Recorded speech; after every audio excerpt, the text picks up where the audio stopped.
Am I live? Am I live? Can you hear me? So the weirdest thing just happened. I think I'm back. Let me know if you guys can hear me, and then I'll tell you the story about what happened.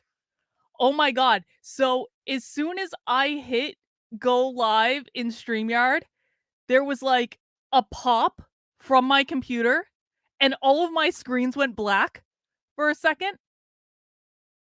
And I was like, what the holy hell? Someone in the alternate universe that controls all of the internet does apparently not want us to does not want us to do this investigation today. But it came back and then it flickered and then everything on my screen froze. You know what's happening. You know what's happening. I have a feeling. I have a feeling that I have piled too much yarn around my computer and my computer is getting a little bit hot because you guys don't know this, but I'm working on a new shawl right now that's basically like a mishmash of yarn. And so I have a wide variety of yarn. We're talking like 20 different balls of yarn or so strewn about my desk at the moment. And a lot of them have been piled up around my computer. And I think it might be preventing it from like cooling itself or something. So let me just do that real quick. Okay, I moved around the yarn. I think we should be all set. Wow. What an eventful start to our stream today. I really do think that the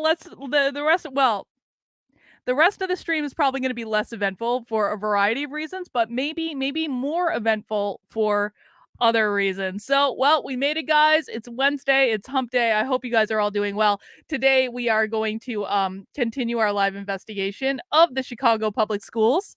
And so if you missed yesterday's stream, Phil says if it's a pop of a kind of dock you are using for your MacBook Pro, hopefully a power surge hasn't damaged your port, motherboard, or graphics card. Yeah, I think it might be. So I have a MacBook Pro, but it's honestly been kind of glitchy for a while. And so something might have just like boop.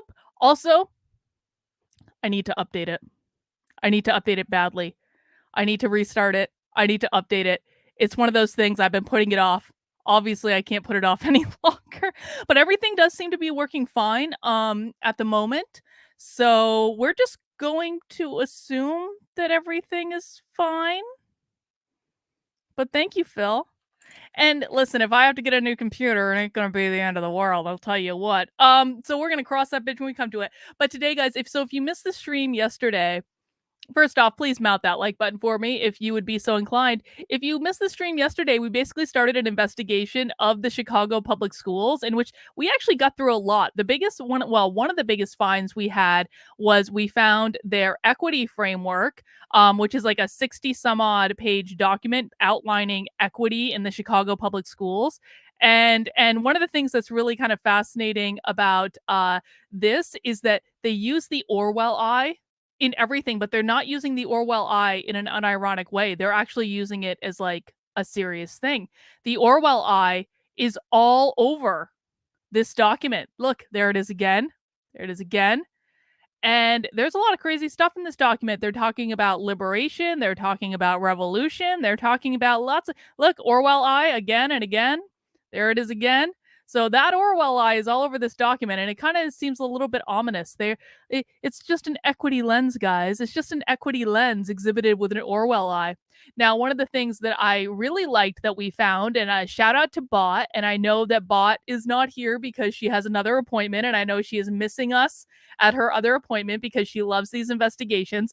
But Bot actually, and I haven't had time to dig into this yet, but we did get an initial view of their 8th grade social studies curriculum. And do I have it here? No, I definitely haven't had it. So we read their 8th grade social studies curriculum yesterday, and we actually have, look at this.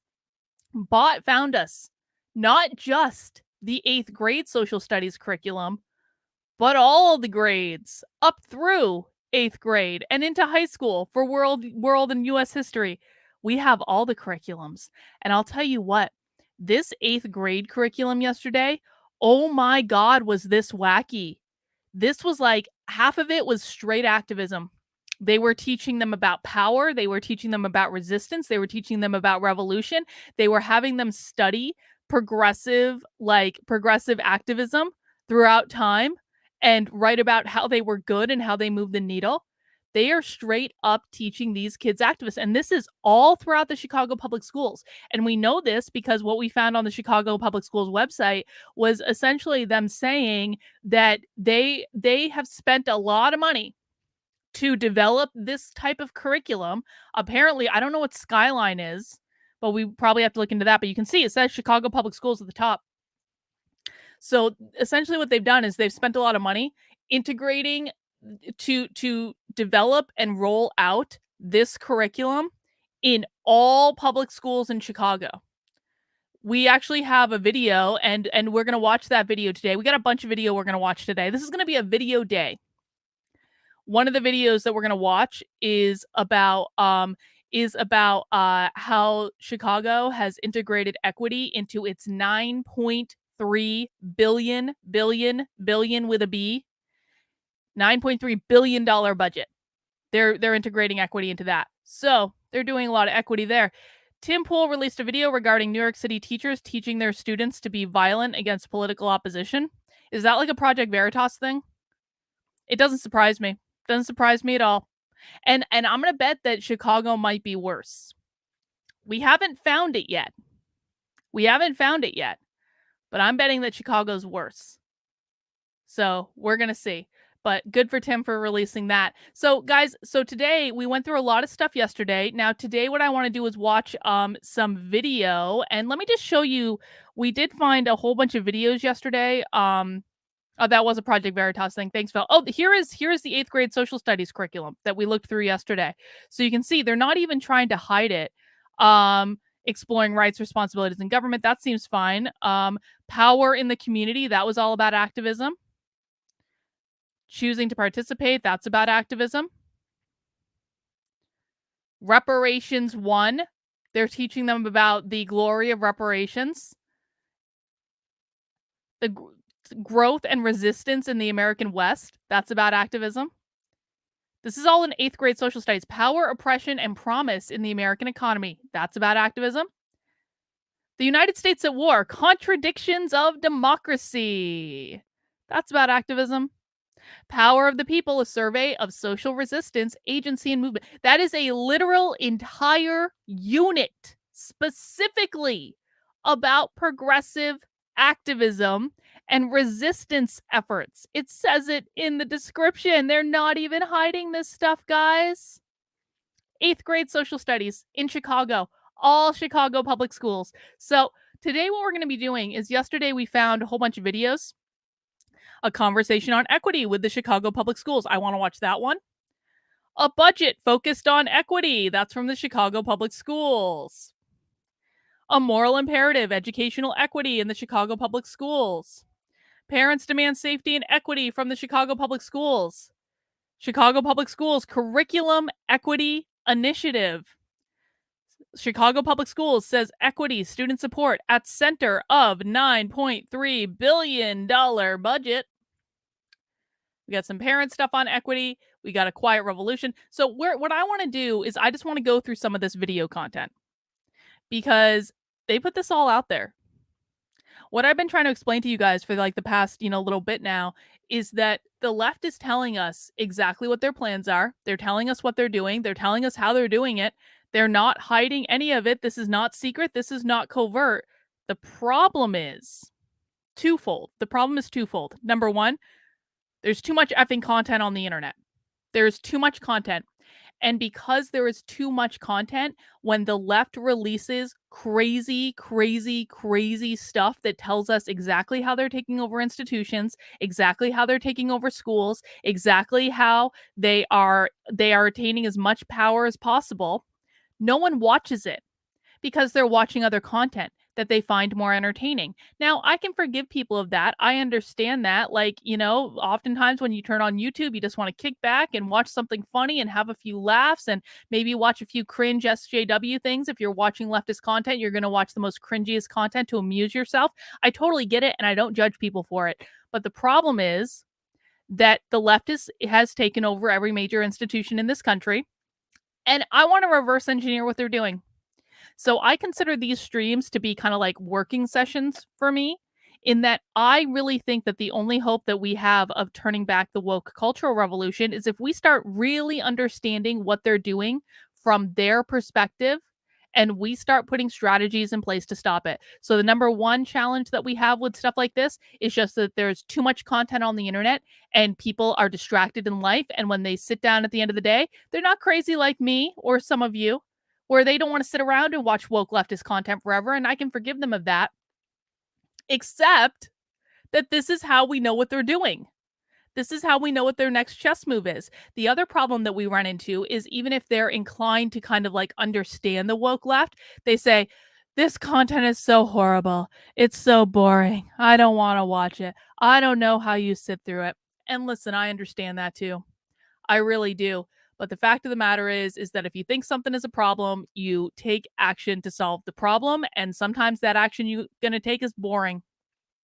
We look at a lot of documents when we're investigating the schools. We read a lot of boring PDFs. We read boring policy documents. We read boring curriculum. We watch videos that most of the time, those videos have spots where they are boring. And I understand why people sometimes don't find that as their best entertainment. But I'm not doing this to entertain people. I'm doing this because I want to reverse engineer what the woke left is doing so that we can effectively fight back against them. So that's what we're going to be doing today, guys. We're going to be following up on yesterday's stream, and we are going to be watching some video content from the Chicago Public Schools. I hope you have a snack and a beverage of sorts. But before we get into that, I want to tell you how you can support the work I'm doing. Now, I am fully committed to doing everything I can to discredit and defund public education in this country because, quite frankly, I think that the public schools are ground zero in this fight. The public schools are how they've been able to get a foothold in society. The public schools is how they are getting people before they are old enough to be able to process logic and reason in their brain, because the logic, reason function of our brain doesn't develop until we are in our early to mid 20s. So they get them early. They're starting in pre-K, indoctrinating kids into this ideology so that by the time they're adults, they have never known anything different. And so this is ground zero. The schools are ground zero. We need to keep an eye on the schools. We need to be able to understand what they're doing, and we need to teach other people how to do it as well. Gremlin asks, ever thought of making an online database of everything you found to make it easier for others? I'm glad you asked, Gremlin. I'm currently working on building out that online database on the Schools Exposed website. We're going to talk about Schools Exposed in a second. So yes, I have thought about that, and I'm going to do that. Now, the problem is that I need supporters to be able to do that. Because I'm going to break some news to you guys. Because conservatives, not leftists, conservatives have done their level best to sabotage my channel and everything that I've been working on for about a year and a half now. Thank you, conservatives, for trying to fuck up the work I'm doing. I really appreciate it. YouTube doesn't pay the bills. Well, to be honest, YouTube never really paid the bills. There were a couple of good months during the pandemic, but YouTube never really paid the bills. And so here's the thing, guys. Here's the thing. I have to spend my time doing consulting. I have to spend my time doing other things that involve doing assessment and consulting work with organizations, because in my free time, I'm still an organizational psychologist. I would love nothing more than to be able to do activism against the schools and against the woke left full time. In order to do that, I need your help and I need your support. So if you would like me to be building out this online database of everything that I have in a more speedy manner, then you can support the work I'm doing and it will get done in a more speedy manner. If you would like me to be doing more streams like this to teach people how to do this stuff, then support the work I'm doing and I'll be able to spend more time doing it. There are lots of things that I can do. I have a list a mile long of things I want to do. Right now, my biggest enemy is time. And one of the reasons that's my biggest enemy is because this is not my full-time job. I know I do more content than the average bear, so sometimes people think this is my full-time job. This is not my full-time job, but I'd really like it to be. And the only way that I can make that happen and be producing even more is if I have your support. Now, there are a couple ways that you can support me. If you go to activelyunwoke.com/support, I've got a couple options. You can sign up as a monthly supporter on Patreon, anywhere from $5 a month all the way up to $250 a month. At some of the levels, you get some cool perks. You can get some stickers. You can get that rad t-shirt. I love that t-shirt. I don't know why more people don't like that t-shirt. Even E. Miles Chung was promoting my t-shirt. And so you can get that on Patreon. If you don't want to sign up for Patreon, I totally get it. Sometimes Patreon cancels people. I'm not really that worried about it for me, but I know that that happens, so I know some people are uncomfortable with Patreon. If you don't want to do that, you can sign up in my Locals community. Locals is it is a free community to join. You can actually join for free at kb.locals.com. But if you want to support the work I'm doing, you can sign up for $5 a month or $50 a year, or you can give more if you want to. You can also make a one-time gift, and that will unlock all the features of Locals and get you invited to my community Zoom calls and my supporter Discord and all that stuff. People on Patreon also get invited to the community Zoom calls and to the supporter Discord. So that's a great option there as well if you want to be get those extra added perks. And you can sign up for Locals at kb.locals.com/support. You can also support me on Substack. I got a bunch of Substack articles I'm writing. I'm going to be writing an article about the American Psychological Association, basically trying to, well, wokeify all psychiatric research, which is not good at all. I have an article on the Chicago Public Schools I want to write. I have several articles about just fighting back against wokeism in general. I need time to be able to write. And again, one of the ways you can free up my time is by supporting the work I'm doing. All of my Substack articles are completely free. But you can sign up as a paid supporter if you value the work I'm doing. Again, $5 a month, $50 a year. Everything is consistent across the board. The last way you can support the work I'm doing, and you guys can choose one of these, you can choose multiple if you want to. It really just depends on where you're comfortable. I'm not going to tell you what to do, but I am working right now on developing an online training program on the Schools Exposed platform to help teach parents how to do exactly what I'm doing right now. And my goal is to get 10,000 parents through this program, because I think if we get 10,000 parents through the program, that's like 200 in each state. That creates an army of people who are keeping an eye on what the schools are doing and holding their schools accountable for what they're teaching. I just want to show parents what is going on. And some parents are going to decide that they're completely comfortable with what's going on. And some parents are going to decide that they are not comfortable with what's going on. And so that's what I'm trying to do with the Schools Exposed program. I am very appreciative of the 107 people who have already donated to this effort, over $11,000. It is amazing. I am so incredibly grateful. But you can still donate. I want a marketing budget. That is really what I'm raising money for right now. Any overages is going to get dedicated to a marketing budget to help reach normies. Because normies are really the people that we need to be reaching, not people like us. We need to be reaching the people whose heads aren't in this all day, every day. And you can find out more about that by going to unwokearmy.com/parents. That will redirect you right to the Indiegogo campaign where you can find out more about it. You can also get some amazing perks like early bird access to the program. You can get signed copies of my book, Private Training with Me. I will even hand knit you a shawl, just like I'll be knitting today on our stream when we're watching the videos. And so you can find out more about that on the link. It's in the top of the chat for YouTube. It's in the description below on all the other platforms I'm streaming on right now. And hello to people on Odyssey and the people on Rockfin and people on Rumble. I'm not going to be streaming on Rumble too much longer unless people tell me they want me to keep streaming on Rumble. So you guys got to let me know there. And then on Gitter as well, I'm streaming, and on Facebook too, I think. So thank you guys for watching on whichever platform you're watching on. I do really appreciate it. And let me just get my ticker. Let me get to the ticker. There we go. Just so you guys can be reminded of where to go, just in case you need it. All right, guys, let's dig in, and I want to start watching some of these videos. Okay, let me just get this on my screen. Now, oh gosh, where is it? Hang on. Here it is. Found it. Now, the first video I want to watch is a short one, and it's this news clip from July 14th, 2021.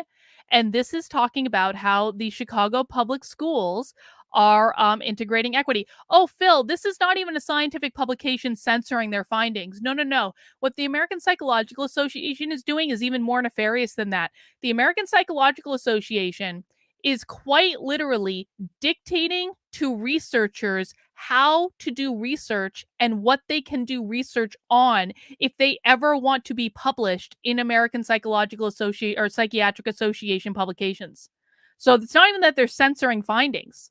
They're trying to censor it from the inception of the research. They're trying to dictate the way all psychiatric research is performed moving forward. It's really bad. It's really bad. That article, hopefully, I've been working on it. That article hopefully will be on my Substack either today or tomorrow. All right, guys, let's watch this first. And I want to watch this one because this is a news report out of like just a regular news station in Chicago. Chicago Public Schools says equity and student support at the center of a $9.3 billion budget. This is a really short video. I just want to see how the media is covering what's going on. Chicago Public Schools is on the path to a bigger budget, but is it better? Amanda Vinicky joins us now with this spending plan as CPS prepares to completely return to in-classroom learning this fall for the first time since the pandemic hit. Amanda, what's in this budget?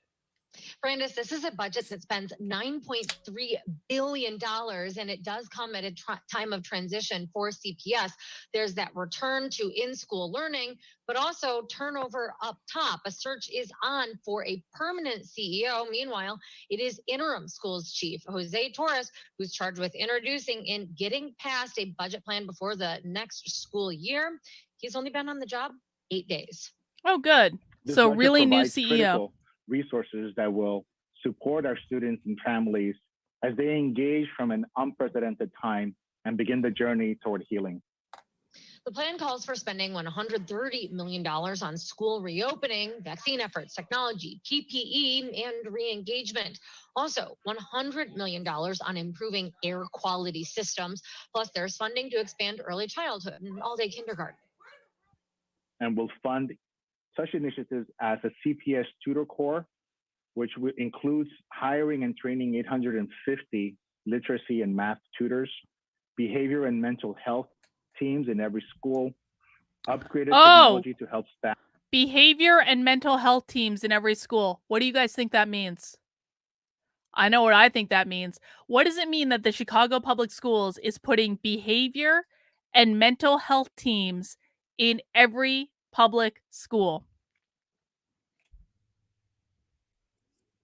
I know there's a delay, so I'll just wait for some answers in the chat. Well, Jacob, I want you to be more specific. What does woke indoctrination mean? We can so be more specific. What does behavior and mental health teams, SEL teams, exactly. That's social emotional learning, ladies and gentlemen. That's not really mental health professionals. Social emotional learning, James Jones has got it as well. Exactly.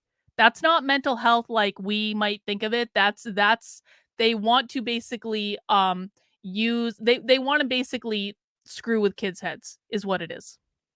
We need to start getting specific, and I'm going to really be pushing you guys on this. We need to start getting specific in terms of how we're talking about this to be able to, the reason that I'm not just being a hard ass on this. What I'm trying to do is create more people that can go out there and teach other people what's going on. So I'm not just doing this to be mean, as I know some conservatives will probably say. I'm not just doing this to be mean.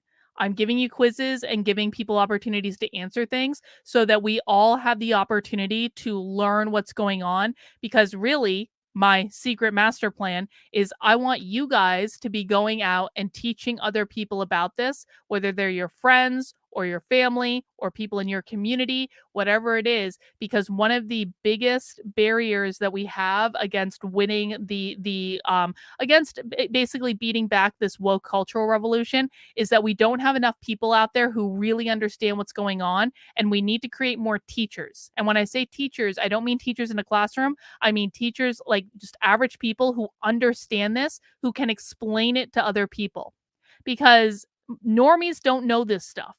Regular people don't know this stuff. And so we have to be able to teach them. Yes, and of course we do have to track their language so that we are, and this is part of why we watch these videos too, is we want to be able to know what they're using. So we do need to keep but the biggest thing is when I say, and I'm not trying to pick on you, Jacob, I'm just using you as an example. I'm not trying to pick on you, but when I say, what is the purpose of mental health teams in every public school, saying woke indoctrination to that is not enough. It's not enough because average people do not understand what woke indoctrination means. And for all I know, quite frankly, you and I could actually have completely definitions of woke indoctrination. I define woke as authoritarianism, and I think woke can exist on the left and it can exist on the right. You may or may not agree with that definition. I know there are certainly people who don't agree with that definition. I know there are certainly people, Wokel Distance would be one of them, that want to give a big flowery academic sounding explanation for what woke is in regards to critical social justice, and they want to paint everything as the left. I don't agree with that definition. So we need to start getting more specific about it. But I'm not picking on you. Yeah, I appreciate that, Jacob. Thank you. Thank you. Thank you. Yes, targeted universalism sin. Exactly. Targeted universalism is a great example of that. Staff and students access Skyline, our new universal curriculum. In keeping with our commitment to equity, schools that need more will get more. Equity really a big deal. And then also, speaking of hiring, we have record schools who need more will get more. Have I ever thought of making a woke dictionary? Ha ha ha. Perhaps I will be doing that for the Schools Exposed program. I already kind of have a woke dictionary. So it's not an official dictionary. I do actually have a whole chapter in my book, Actively Unwoke, where I do decode the woke language. So I already have that. And by the way, guys, I'm starting an Actively Unwoke, well, I'm doing another Actively Unwoke book club. So if you haven't yet picked up a copy of my book, and this is a great opportunity to do it, because if you pick up your copy now, you can actually join us for book club on Saturday at 3 p.m. totally free for everyone who wants to join. But I do actually have a whole chapter about this in the book. And I am going to be creating an online version. I actually kind of like have a light online version of it that I don't really promote all that much. But I am actually going to be creating an official one for the Schools Exposed training program. So that will be part of it. It is on the list. high staffing levels for nurses, social workers, and special education case managers, and we have expanded opportunities and resources for our diverse learners. Now, this budget spends roughly $1 billion more than the current one, and that is not, by the way, due to a sizable property tax hike that is paid for by Chicago residents. Pacific Federation's Lawrence Massal says, actually, lately is when in July you have CPS announcing a fiscal crisis, but not this time. Have got the best financial outlook that they've had in a long time. They have the largest amount of reserves that they've had. They had to borrow much less than they have in previous years. They even are holding back on some of their federal COVID relief money for more than the current year. So they're not spending everything the minute it comes in. Hang on. The vast majority of schools who got federal relief money under COVID only spent 30 to 40% of that money under COVID. They all squirreled that money away. Just so you know, that includes the schools in your town. That's not just Chicago. That was nationwide. So it's a pretty good Christmas present, the Chicago public school budget this year. But that gift does not have a long shelf life, he says. That extra $1 billion in spending really possible because of that federal COVID relief money. CPS will have about $1.8 billion left to spend next year, but that money isn't going to keep coming forever. On top of that, CPS has other concerns. Property tax bill delays could create fiscal pressures, Massal says, and Chicago's population is declining.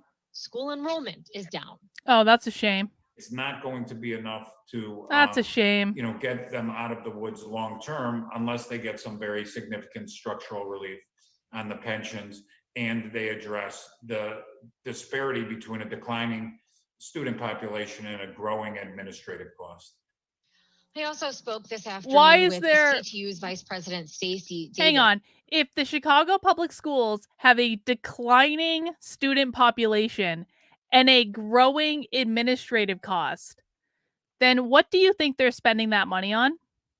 Do you think it's just on masks and protective equipment for teachers in the time of COVID? They have less students, but they're spending more money on administration. What do you think they're spending it on? Any guesses in the chat?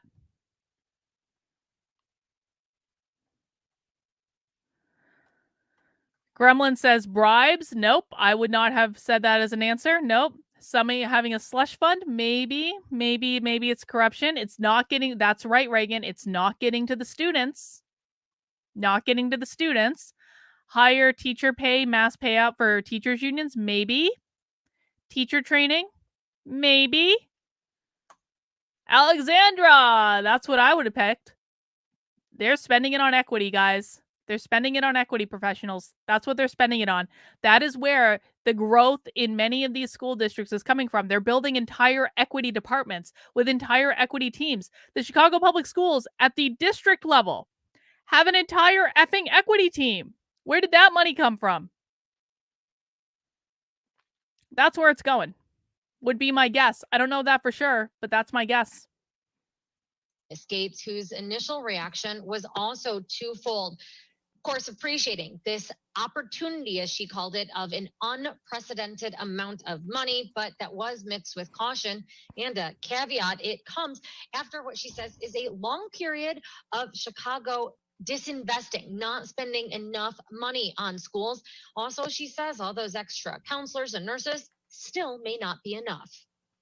All those extra counselors. Wow. We are happy That's to the receive holy this. shit. Who's that? Who's that? Where do we recognize her from? Where do we recognize her from? Come on, I know you guys know the answer. Where have we seen her in the last week? Where did we see her 2 days ago? This same woman that's on the news. We've seen her in a socialist video. Yes, we have. We saw this exact woman in the socialist video. Hang on. Let me get that video up. Let me find it. I want to show you guys. This fucking woman was in the socialist training that we watched on Monday. And when I say socialist training, I mean it was literally for, hang on. By the way, okay, this socialist training was for a book publisher called Haymarket Books. They publish legitimately socialist material. They are also the organizers of the Socialism Conference that I will be attending next year. I'm definitely going. I want to infiltrate that shit. I just discovered they have a video called The New Abortion Strategies. We'll be sure to watch that at some point. But let me just show you. Let me show you. Where is it? Where is my watch history? There it is. Found it. Okay, let me show you this. So we are watching Stacey Davis Gates, Chicago Teachers Union Vice President. This is the video that we watched on Monday. Organizing for Educational Justice, Chicago Style, Ballots, Books, and Beyond. This is from Haymarket Books, which is a legitimately socialist publisher. And there's Stacey. Again. Autumn! Shout out to Autumn. Vote for Autumn in Pennsylvania. She's running for state rep. Thanks for stopping by, Autumn. But how crazy is that? How crazy. From socialist training to being literally on the news talking about equity in the Chicago public schools. Wow. We still need to set benchmarks that reflect the needs of our school community. And then we also must begin the process of making these investments sustainable over time. She says with Socialist. CPS plus the city's COVID relief money, the Lightfoot administration should spend more to ensure that students aren't just recovering from COVID at school. Also, she says they need to do more. So, for example, CPS families without homes, they need housing support. Davis Gates also asking for more specifics on spending. It's not. Why is the vice president of the teachers union demanding that the government of Chicago use taxpayer money to support housing needs? Because she is a socialist. She is a legitimate socialist. And the reason she's going after Lori Lightfoot, and we know this from the socialist, this is why we watch socialism, folks. For those especially conservatives, Gail, I'm looking at you. For this is why we watch socialism. You know, some people have poo-pooed my going down the rabbit hole into this socialist content. This is why we do it. Because the people we see in that socialist content are then going to pop up in more mainstream content, and they're going to look much more sane. Like, she can't act like a socialist in this content, but she did the other day on Monday when we found her and met her for the first time. And now we see her on the effing news, and she's going after Lori Lightfoot. Why is she going after Lori Lightfoot? Because socialists don't like Democrats and don't think they go far enough. They don't even like progressives. Socialists, Lori Lightfoot is uber progressive. Socialists don't like progressives because they don't think it goes far enough. Not enough to send a press release. It is enough to show benchmarks. For instance, we're going to need benchmarks with respect to how this money is spent, how it is impacting. That's for accountability. We need depth of understanding. We need widespread stakeholder input. Now, the CTU and CPS, again, with that board still for now appointed by the mayor, they are still in talks on a return to school plan for fall and what that will look like.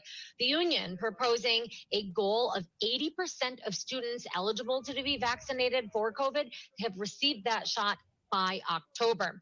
Also, they want telework accommodations for union members who are the primary caregivers. How did for Lori at-risk Lightfoot get individuals elected? who I'm haven't really had the asking. vaccine. How the fuck did Also, Lori a Lightfoot get ban on elected? instructors having to teach students who are in person and virtual students at the same time.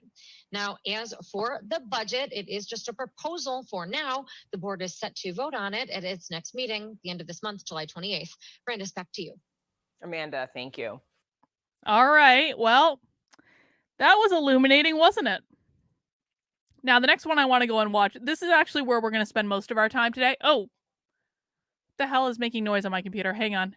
It just did. Oh. Let me show you. Whoa! Let me just show you guys what just happened. Okay, so do you know how on YouTube, when a video ends, it is going to serve you a new video? It just did that on mine. But let me show you what video, and it started playing in my headphones so I could hear it, but I didn't know what tab it was on. Let me just show you what video they just served me. This was look at this. Keynote address, John A. Powell, identity, targeted universalism, and building belonging. And where is that? From the Othering and Belonging Institute. Where have we heard about the Othering and I didn't know they had a YouTube channel. Where have we heard about the Othering and Belonging Institute? And can we just take a look at some of the characters that are? I kind of want to watch this now. What is going on here? That is some hair. We heard, for those who don't know, the Othering and Belonging Institute is one of the organizations that has worked with the Chicago Public Schools on integrating equity into their curriculum. They apparently have a YouTube channel. Isn't this nice? Let me just save this to my watch later list. Got it? The Othering and Belonging Institute. What kind of videos do they have? Oh, solidarity.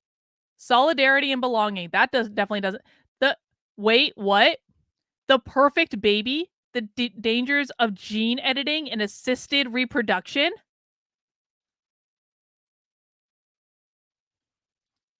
Incognito says John A. Powell created targeted universalism from UC Berkeley. Thank you, Incognito.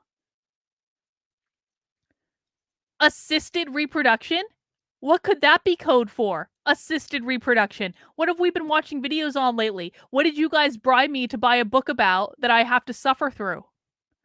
Assisted reproduction? Does that sound like surrogacy? Does to me. Visionary frameworks. Creating, what is this? Oh, radical belonging. A path forward for societies in crisis. Community hub. Wow. Curriculum launch. Teaching for racial equity and housing justice. Oh, that's nice. It is amazing. Keeping it unreal. Black. Oh, Phil, you're gonna fucking love this. Keeping it unreal. Black queer fantasy and superhero comics. We might watch that one for Phil. Oh my god.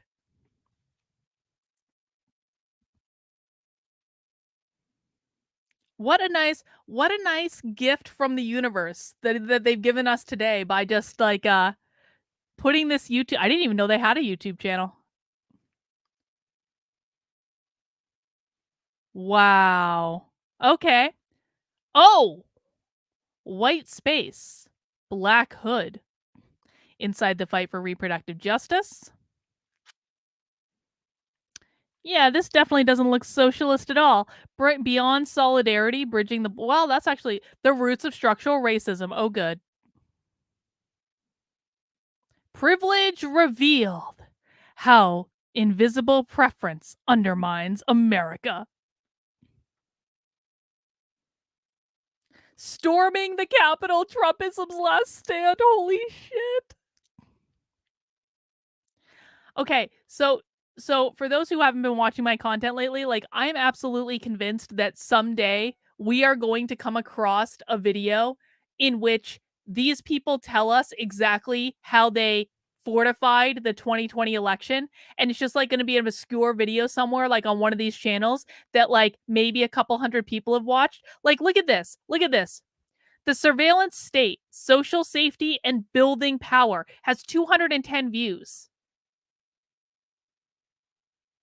Like, it's gonna be like when we're gonna find out how they fortified the election in some obscure video on some obscure channel that only a couple hundred people have watched, and it's gonna be one of those things where it's like the only people that have watched it are people who agree with it. Or maybe it's people who like watch like 3 seconds of it and they're like, "Oh no, this is so awful. I don't know how you watch this content." This is why we watch long form content, guys. It's because we stumble upon insanity all the time. Rise up for justice. There's so much on this channel. All right. We're going to come back to that later. But what I want to do now is watch this video. Let me just get this up with my sound so we can all hear it. This is about an hour-long video. And this is a conversation on equity with the Chicago Public Schools. It's on a YouTube channel called Chicago Beyond with 66 subscribers. It only has 103 views, and it's from January of 2022. These are the types of video I love. This is the type of content that I live for. Content that's on some obscure, tiny little channel that no one has watched. And we're going to watch it. And there's a really fucking loud motorcycle right outside my window. I don't know if you guys can hear that, but that was annoying. Which is weird because I live on a cul-de-sac, so I never hear loud noises like that. So we're going to watch this video and we're going to hear about equity in the Chicago Public Schools. This was filmed in January, so it's relatively recent. It's going to tell us what they're doing, and no one's watched it except for us. This is how we do live investigations, guys. We suffer through the content that other people just don't have the patience for. Let's do it. Mount that like button if you're with me. Let's get this party started. I am so glad you're here. Good afternoon. I'm just excited to dig into this important conversation with our newly appointed Chicago Public Schools CEO. My name is Liz Dozier, and I am the founder and the CEO of Chicago Beyond. And we're an impact investor, and we're designed to support ideas, individuals, and organizations working to ensure that young people have an opportunity to live a full and a free life. What is Chicago Beyond, or what is it? Chicago Beyond. What do they do? Hang on. Let me pull this up real quick. What do they do? They don't have an about. This whole channel only has 4,000 views, by the way. Oh, that's interesting. Oh, they've got some crazy security on their website, just so you know. Chicago Beyond, what we do. Hang on, I'm just going to look at this real quick. I know you guys can't see my screen right now, but we invest in organizations, community leaders, and equitable research opportunities that are positioned to change the lives of young people in Chicago. We invest in organizations fighting to promote a more equitable future for young people in Chicago across a variety of issues. Now, the question is going to be, are they using the woke definition of equity, which is like the proper definition, or do they understand equity to be something different? Okay? Because one of the things that we're finding, and we need to be intellectually honest about this, one of the things that we're finding is that equity is kind of like the buzzword of the moment. So a lot of schools are doing things related to equity, but not all equity programs are created equal. Some equity programs are more woke than others. And so one of the things I'm going to be looking for in this video is how are they defining equity and how are they implementing equity? Now, one of the things that I found, and this is something I was thinking about last night, and I was thinking about it specifically in reference to the Rochester Public Schools, which we investigated, and it turns out they're doing a pretty great job. Actually, it was one of the most shocking things that's ever happened to me. But in the Rochester Public Schools, they're doing equity, but they're not doing it from a collectivist point of view. They're looking at individualism. They're also not trying to separate students from their parents. In fact, they have a whole unit that is specifically dedicated to involving parents. And so they're doing equity, but not really. It's not equity in the way that most woke people like the Cambridge schools or the Burlington schools, like it's not equity in the way that the woke are going to define it. So sometimes equity is fine. I would argue they're trying to do equality instead of equity. Sometimes it's woke. So we're going to be on the lookout for what that is. A former Chicago Public Schools principal, the young people just hold an incredible place in my heart. It's really where, during the principalship, where I learned some of the greatest lessons of my life. And honestly, where the foundation of Chicago Beyond was really born.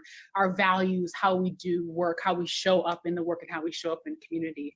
It's where I understood and really realized how equity had to be at the center of everything that we did. And we had to, at the school, meet our students where they were. And there was no one size fits all approach. It was about really providing our students with the tools that they needed to survive. Thank you, Phil. Phil's And so looking into their today, funding. At Chicago Beyond, we carry that same approach with how we invest, with how we partner with organizations as we drive towards systemic change, just like Chicago Public Schools. Change. And so last year, we were proud to partner with Chicago Public Schools and really launch the Healing Centered Framework. Oh! And because we are invested in the well-being of everyone. Really? Phil has discovered Woke Chicago is one of their sponsors and partners. What is Woke Chicago, Phil? What does that mean? What's that about? Every child in Chicago. That's why we wanted to host this conversation today. As many of you know, Chicago Public Schools is home to over 300,000 students annually. And over the past 2 years, like many school districts and many schools across the country, our students have faced incredibly intense moments. And given all the things that are happening around our students and in their ecosystem, we, along with many of you watching and across the country, have really been thinking about how do we ensure that there are equitable opportunities for each and every single student, no matter where they are, to thrive. And one area is by investing in healing, which is oh God, healing. Okay. So she just said that their purpose is to create equitable opportunities. Now, if that's really the truth, that they're just about creating equitable opportunities, then I will probably have much less of a problem with this. However, we know this from yesterday from looking over the Chicago Public Schools equity framework that in some sections they say equitable opportunities and in some sections they say equitable outcomes. So which is it? Are we going for equitable opportunities, which is really equality? Equitable opportunities means that everyone shows up and the best person for the job gets the job and everyone has an equal chance, an equal chance to show up for the opportunity, and then whoever gets the job gets the job. Equitable outcomes means that they are basically trying to make everyone end in the same place. So it's not about equal access to opportunity. It's about equality of outcome. Equality of outcome is fundamentally Marxist. We don't want that. Equality of outcome inhibits greatness from existing in our society. So if it's about opportunities, fine. If it's about outcomes, not so fine. is why Chicago Beyond partnered so closely with Chicago Public Schools on that important initiative. Hang on, hang on. Critical race theory is not about race, it is only about power. It is not about race, it is only about power. I will keep repeating this as many times as I have to get this through everyone's head. Critical race theory is not about race, it is about power. It is not, the greatest enemy of critical race theory is not white people. The greatest enemy of critical race theory is capitalism. Capitalism is what they're trying to destroy. Critical race theory loves white people who agree with it. It hates white people who disagree with it. Critical race theory loves black people who agree with it. It hates black people who disagree with it. It's not about skin color. And we need to stop looking at it like it is. We need to stop playing this game and pretending that it's about skin color when it's not. But we know, as there always is, there's so much more work to do.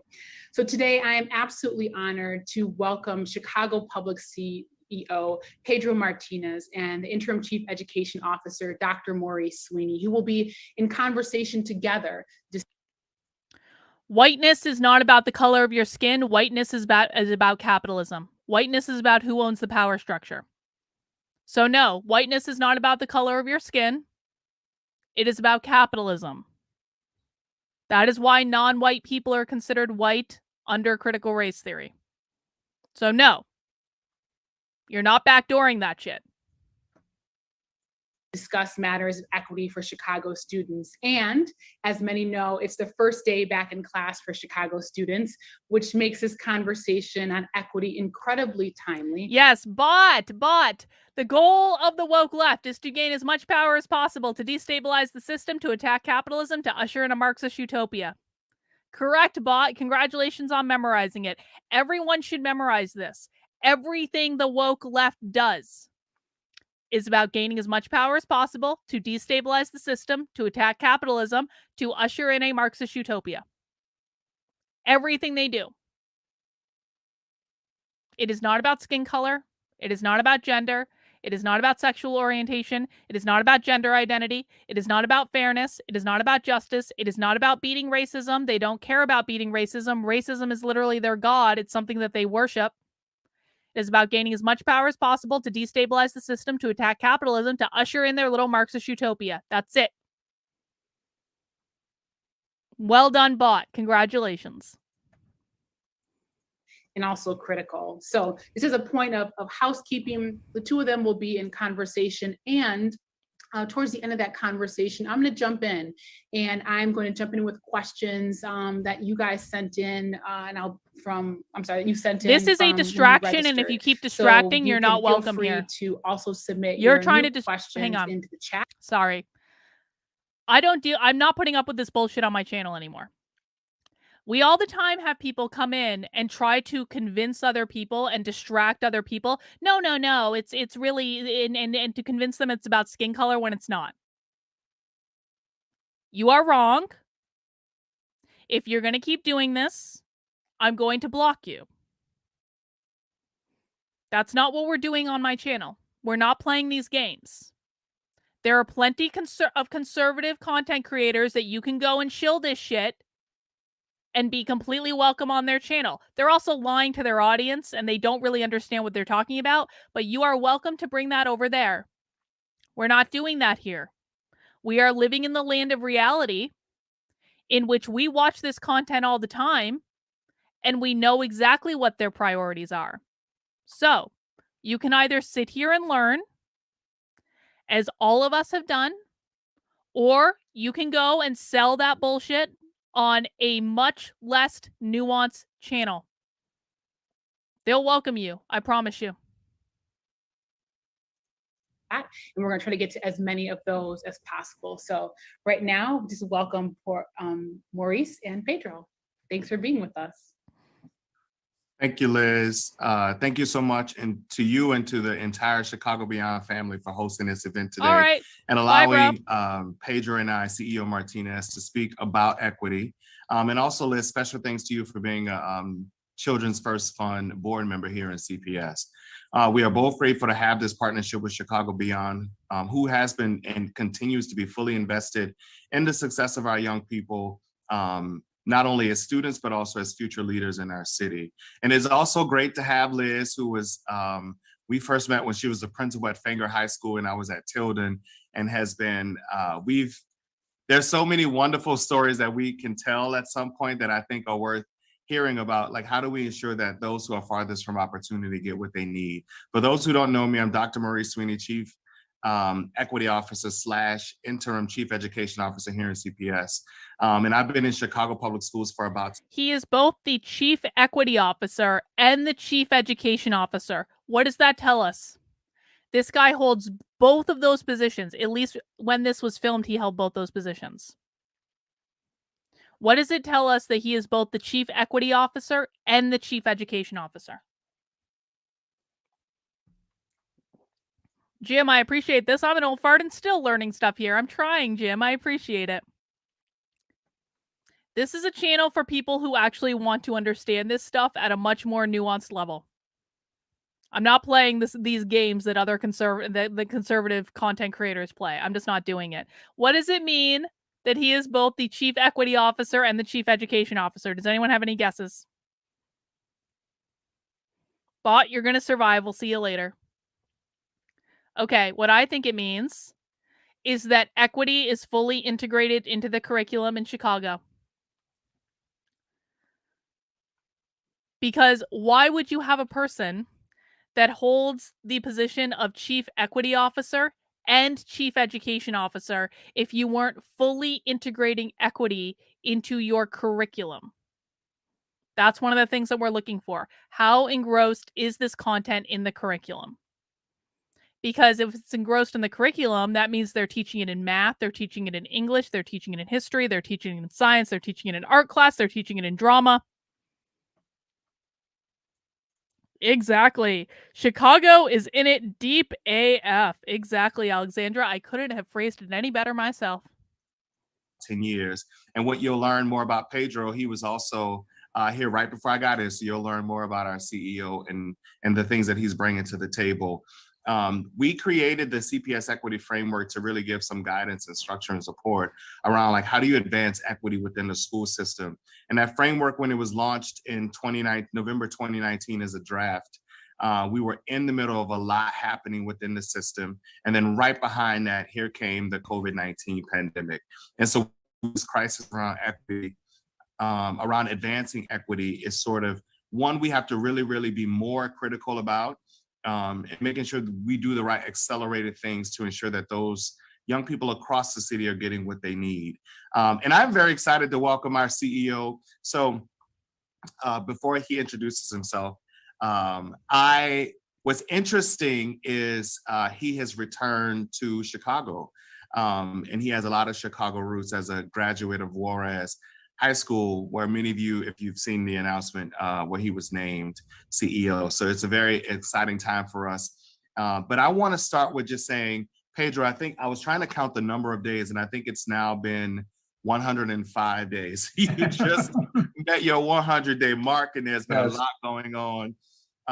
But let's first start, before we talk about CEO, like, who is Pedro? Give us your background. I know it, but give folks your background and let them know who you are as a human. Thank you, Phil. Sure. Well, thank you, Marie. So first of all, grew up in Chicago, very proud of my city. I always say this is the most beautiful city. I've gotten a chance to travel both for career and personal. And I'll tell you, I've never found a more beautiful city than the city of Chicago. My parents brought me here from Mexico in the 70s, early 70s, came here as I was turning 6. Wound up moving into the Lower West Side. Went to Walsh Elementary. So Phil got us a screenshot of Woke Chicago, which is one of the people who partner with the people doing this webinar. And it says Woke Chicago is Black-led, initiative-based nonprofit organization formed in response to 2020's cries for racial injustice in America and COVID-19's impact on communities of color. Our work disrupts inequity in well-being by creating access to trauma-informed movements and mindfulness programs within under-resourced Chicago communities and Chicago public schools. So they are literally listing in their About section that Woke Chicago works within Chicago public schools. Oh, no, Jason, it 100% does. Jason, I will tell you right now, if you are in if you are in the state of Illinois, this stuff is in your schools.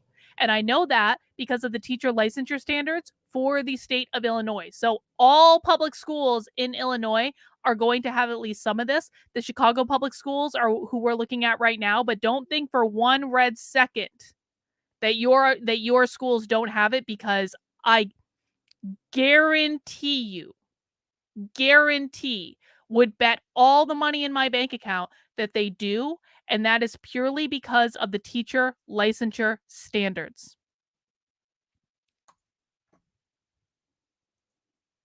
School, and then went to, at that time, Cooper Junior High. We used to call it Big Cooper. And then I graduated from Benito Juarez in the 80s. And for me, I am the oldest of 12 siblings, 10 of us still alive, all CPS students. Some already have graduated from CPS. In fact, I have 3 sisters that are teachers at CPS, from kindergarten to middle school to high school.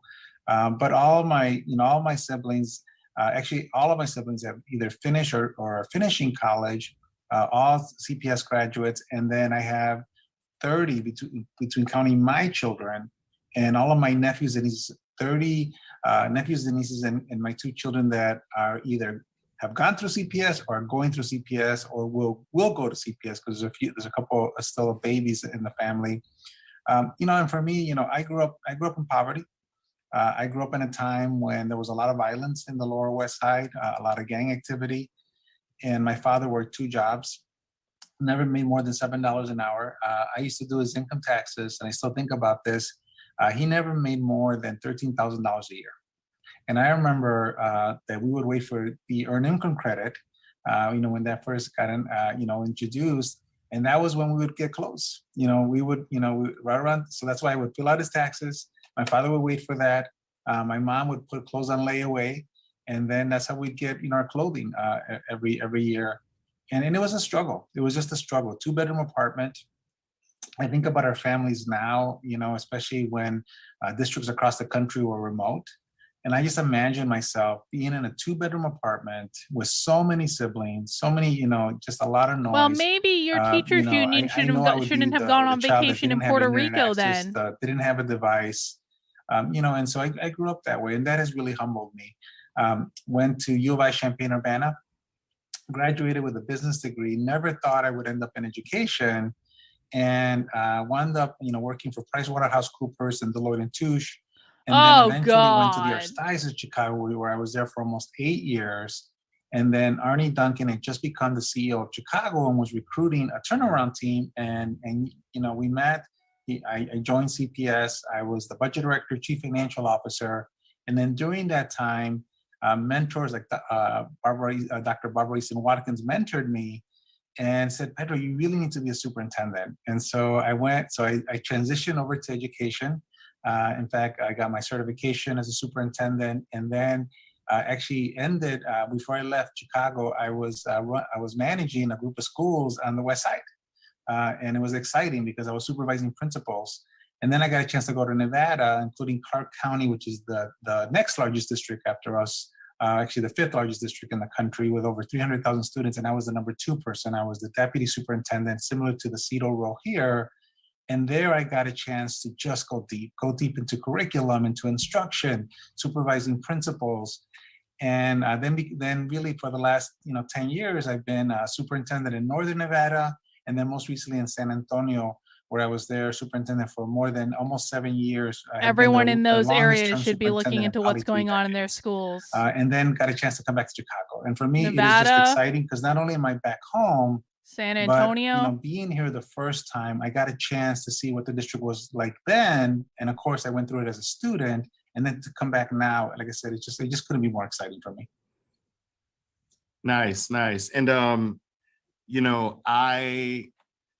it was all just like Janice, right? You all were both homegrown in the city, and so you have a lot of understanding about the city as well as the system. And so, during your first, I'm gonna just talk from like your 100 days.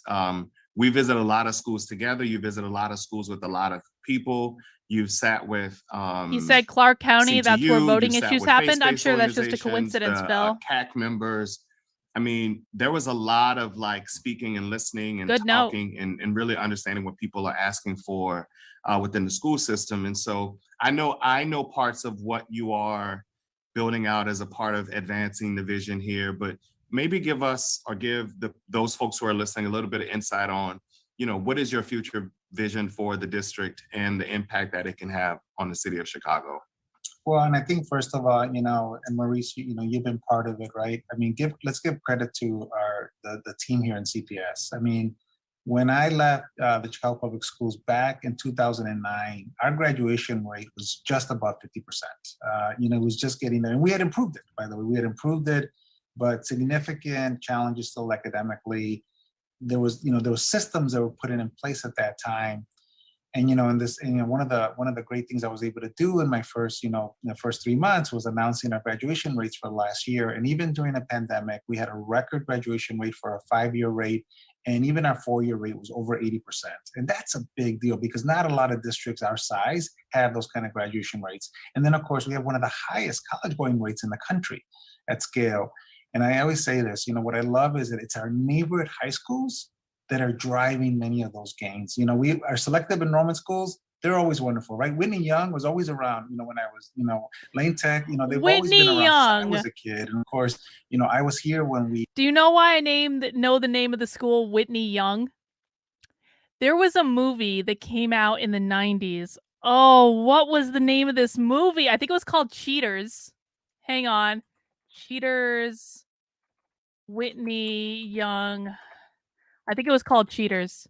Yeah, it was called Cheaters. It was a great movie, and it was based in Chicago, and it was with Jeff Daniels, and it was basically about this like school in Chicago that they cheated on some sort of like academic competition test, and Whitney Young was like the prissy, like prestigious white school in Chicago, and the academic decathlon, that's what it was. They cheated on the academic decathlon test, and so Whitney Young was always the prissy school that always won the academic decathlon, and when they got beat by this like inner city school, they threw a fit.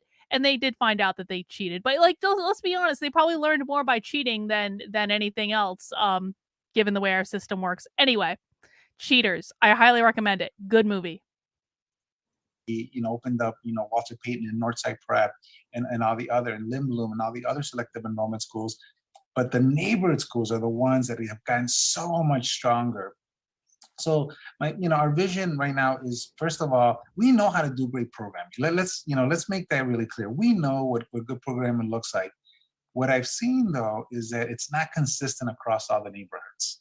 We don't have enough access across and Maurice, you're passionate about equity. We need to have this conversation about what equity means in the city of Chicago. What does it mean? What do you think it means, every CEO? Child needs to receive, that every child deserves What do you to get? think it means? What are the learning spaces that every child deserves? What are the extracurriculars and the fine arts? All the access to this great programming. So the vision is creating a neighborhood plan where we do a real assessment, where we engage our parents, we engage our community stakeholders. Because by the way, they've lived in our communities, right? They know, they've seen it all. And I think we need to listen to them, build a plan together so that, for example, if we need to enhance certain academic does equity mean, we sir? make sure we do that, and we do it across. Please explain it to us, and then to the proletariat. That I really want to have is, how do we make sure we build a sustainable plan for the quality learning spaces and working spaces that our children and staff deserve? 80%. They just said it a couple minutes ago. 80%. First of all, I love interacting with the children. Maurice, you see me. Yeah. I am at home with our kids. I don't care if it's the South Side or the West Side or the Lower West Side where I'm from. I mean, I'm with them. But when I look at our facilities, I see magic that teachers are doing in their classrooms, but it's not reflected in our physical spaces. And so that is something that I think we need to have a heart-to-heart conversation about how to change that, how to create a sustainable plan for that. Yeah, I'm glad, because I wanted to bring that up. That has been something that I think you've said a lot, is around what does the learning environment look like, and how do we not have young people in learning conditions that are not equal, and what does it take? What might it take as a as a change in law, a change in practice, a change in finance to really, really get those learning environments more welcoming than they ever have before. And I think that is something that, let me tell you, you have a lot of families ready to discuss what that would look like and how do we continue to do that. You spoke a little bit about graduation rates, and you and I have talked a lot. You know what I really would like to make at some point? I'm thinking about like how, so this is on, so we have the Chicago Public Schools. They're doing this webinar with Chicago Beyond. We also found Woke Chicago in relation to this. At some point, I want to make and we also know UC Berkeley is involved with the education system in the Chicago schools. UC Berkeley is also involved in Seattle. They're also involved in Portland with this targeted universalism bullshit. That is basically targeted universalism is just a code word for equity. What I want to do someday is create a massive mind map where we can see all the organizations and we can see how they're interconnected and working with schools around the country. That's what I really want. That's a big project, but that is something that is in my head at some point that I think would be really, really valuable for people. And that way, if that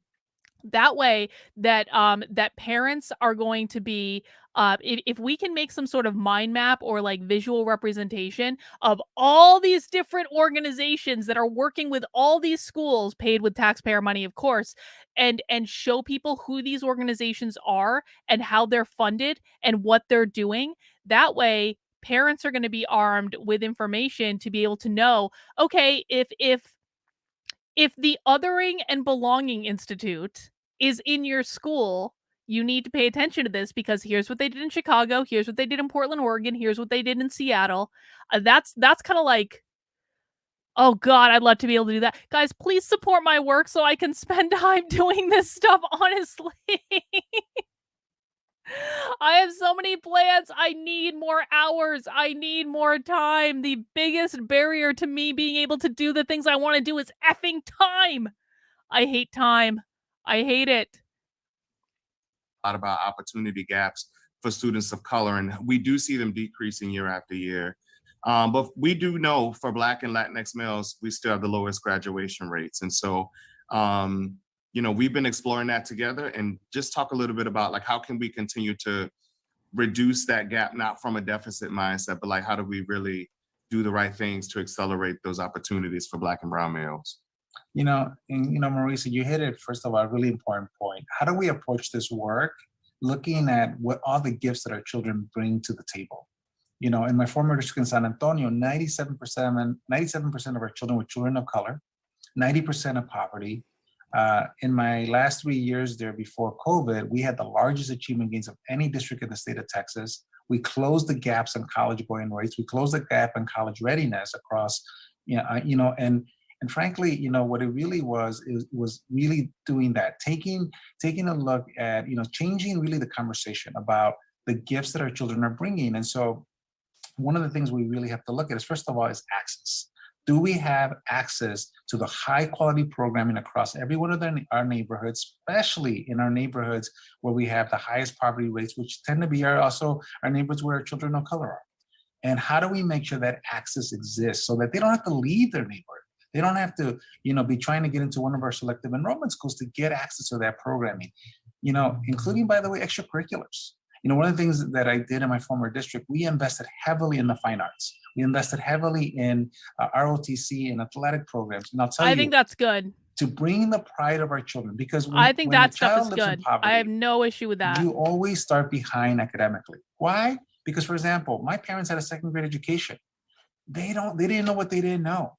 And so my vocabulary wasn't as strong as if I would have grown up in a middle class family, right? I wouldn't have the same access and exposure that I would have had in a middle class family. So for us, that's always the challenge. But I'll tell you, when we bring access to our families, to our children, to that programming, their pride comes out. Their pride, and I'll tell you, the arts. All right, this guy to me, the CEO guy, the guy in the dark suit, not the other guy. Look at the other guy's facial expression. Okay. This guy to me is not coming across as a true believer. He's coming across as a useful idiot. And that's actually preferable. It's better to be a useful idiot than a true believer.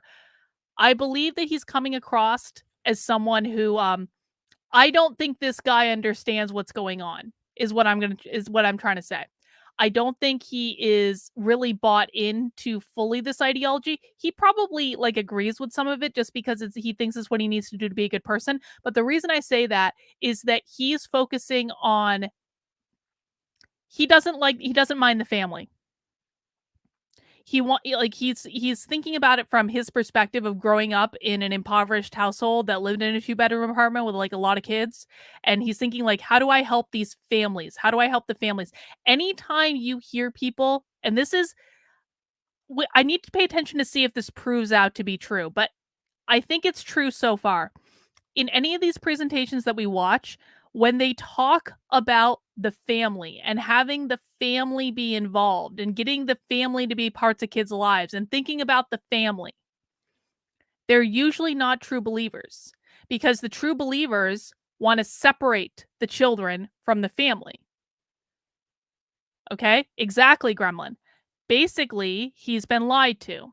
That's exactly right. That's exactly right. And so I have a little bit more sympathy. He's not to me coming across as uber woke. He's not to me, but look at the look on that other guy's face. He's like, that guy is a true believer. I'm gonna bet you. Extracurriculars, those programs do that, and then getting them access to high quality programming like Absolutely. international baccalaureate programs, you know, advanced placement courses, college dual credit classes. So I mean, I can go on and on, but that to me is a big key. Yeah, I absolutely, because you know, in conversation with some teachers and principals, I remember some of them saying, like the way we approach social emotional learning can't just be get a therapist or a counselor, but like how do we create spaces and ways for young people to use their talents and gifts to do some self-healing is what I kind of interpret that they said, which makes a lot of sense. And you also, you know, I know there's a lot of work that we've done with becoming a man and working on womanhood and Gear Up, and there are a lot of programs and opportunities here within the city. Wait. They've done programming on becoming a man and working on womanhood? That actually doesn't sound that bad. Now, depending on the content of those, I don't know what the content of those programs are, but the mere fact that they've done programs called Becoming a Man and Working on Womanhood, maybe this isn't so bad, guys. Maybe it's gonna be one of those surprise days. Who knows? Is it with the schools or is it just progressive organizations? Because I'm talking about the schools and I have not seen anything to that effect. And I strongly doubt David Horowitz has done that. I strongly, strongly doubt it. So is it with the schools or is it with just progressive organizations? Because those are two extremely different things. And if it is with the schools, then I'd like a link to it so I can look at it and then probably confirm that it's not what I'm talking about. I've seen what's out there. I have not seen anything like that. And certainly not from David Horowitz. And I know we have some things. I'm gonna try not to leak some parts of your vision that I know people are gonna really sort of grab hold to. But before you joined CPS, like we had worked with Chicago Beyond to launch the Healing Center framework to really, really put some structure around, like what does it mean to be a trauma-informed, trauma-responsive organization, and how do we put the right supports in schools for teachers and most definitely our students. What do you think is what is your approach to supporting healing within CPS for both what does students healing mean and staff?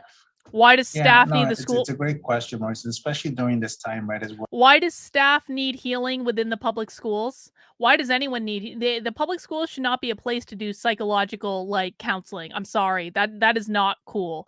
And it's certainly not cool for staff. If you're going to invest in anything, it should be for students and not for people who are not for adults who are not able to handle their feelings. We're all struggling through this pandemic. So I think first of all, we gotta have, first of all, the training for our teachers, for them to be able to identify trauma, for them to be able to identify when children are struggling. I mean, let's really talk about this. We saw more suicides during this pandemic than ever before. We saw more mental health challenges for our children more than ever before. And so, of course, we need to also invest, and this is where partners are key, because we can't do this by ourselves. We need our social service agencies to be with us, our mental health experts to be with us, so that we can provide direct service to families. Because I'll tell you, one of the biggest challenges in our community is we don't like to talk about mental health. We don't like to talk about the challenges that our children are going through. And it's fascinating, right? Because in other cultures, or especially in middle-class families, they get access to those services, right? They get access. And so one of the things I think we have to do is to make sure that we are providing that kind of access, but also to help our teachers identify it, talk it over with their children. Social and emotional well-being has to be integrated in our core social instruction. emotional It learning. cannot be something on the side. And frankly, it's our way for our children to be able to express themselves. He just said social emotional learning needs to be integrated with their instruction. That means they are integrating social emotional learning as part of their curriculum. And again, I actually think that this guy has positive intent with what he's doing. I don't think he's a true believer. I think he's a useful idiot. And yeah. So but that doesn't sound good to me.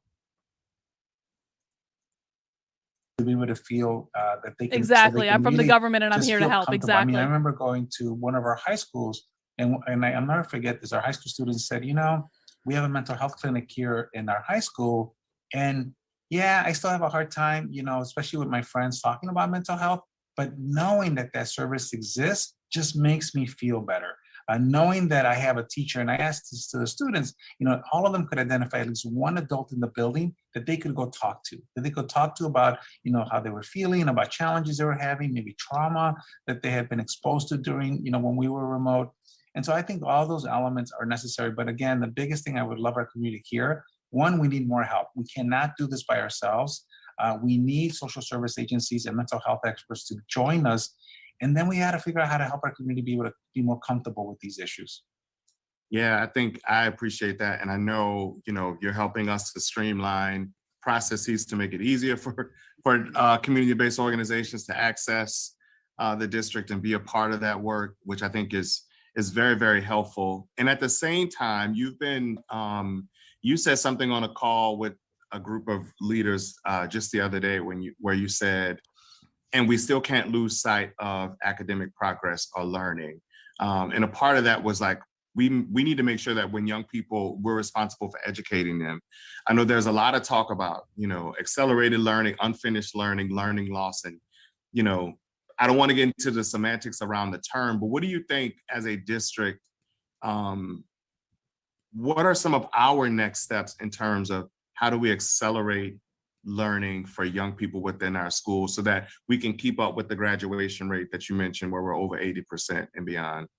So I think, Maurice, number one, we're very blessed to have just an amazing team of principals and teachers and paraprofessionals, and of course, supported by our central office team, that first of all, there's a high level of capacity.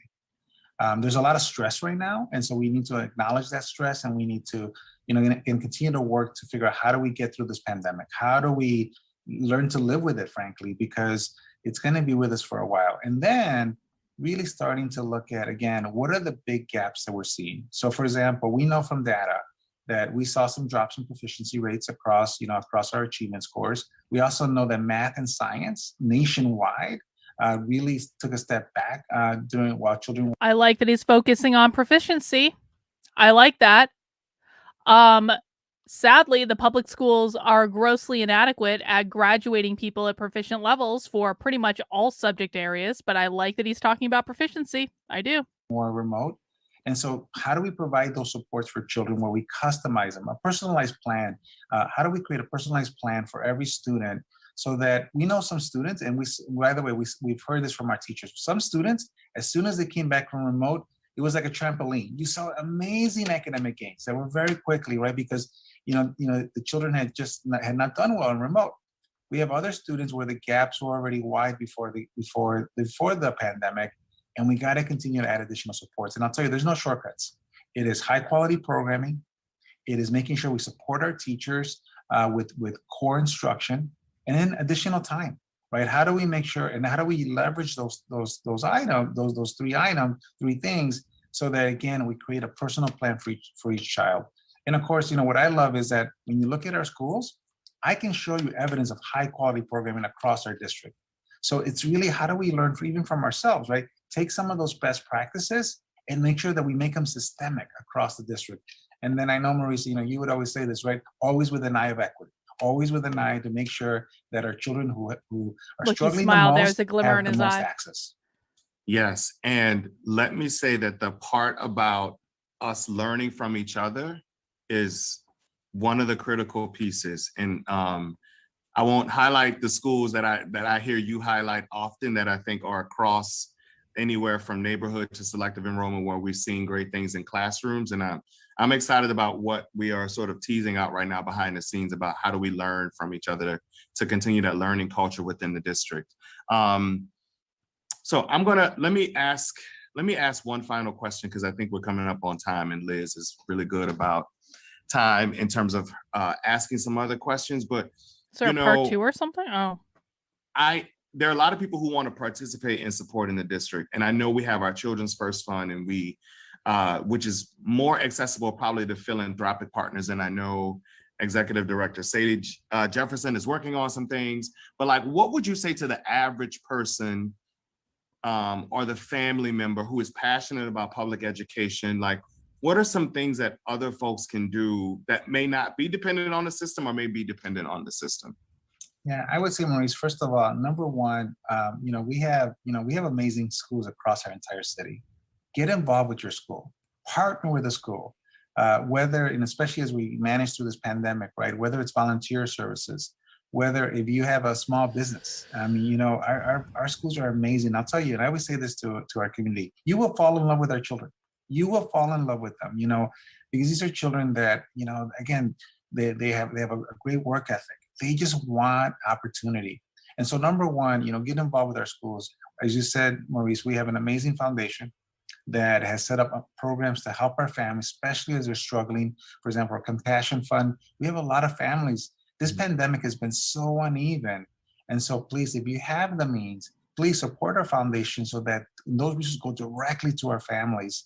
And of course, continue to be, critical friends for us. One of the things, Maurice, you and I we're always open to feedback, right? We're always open to understanding where we can improve.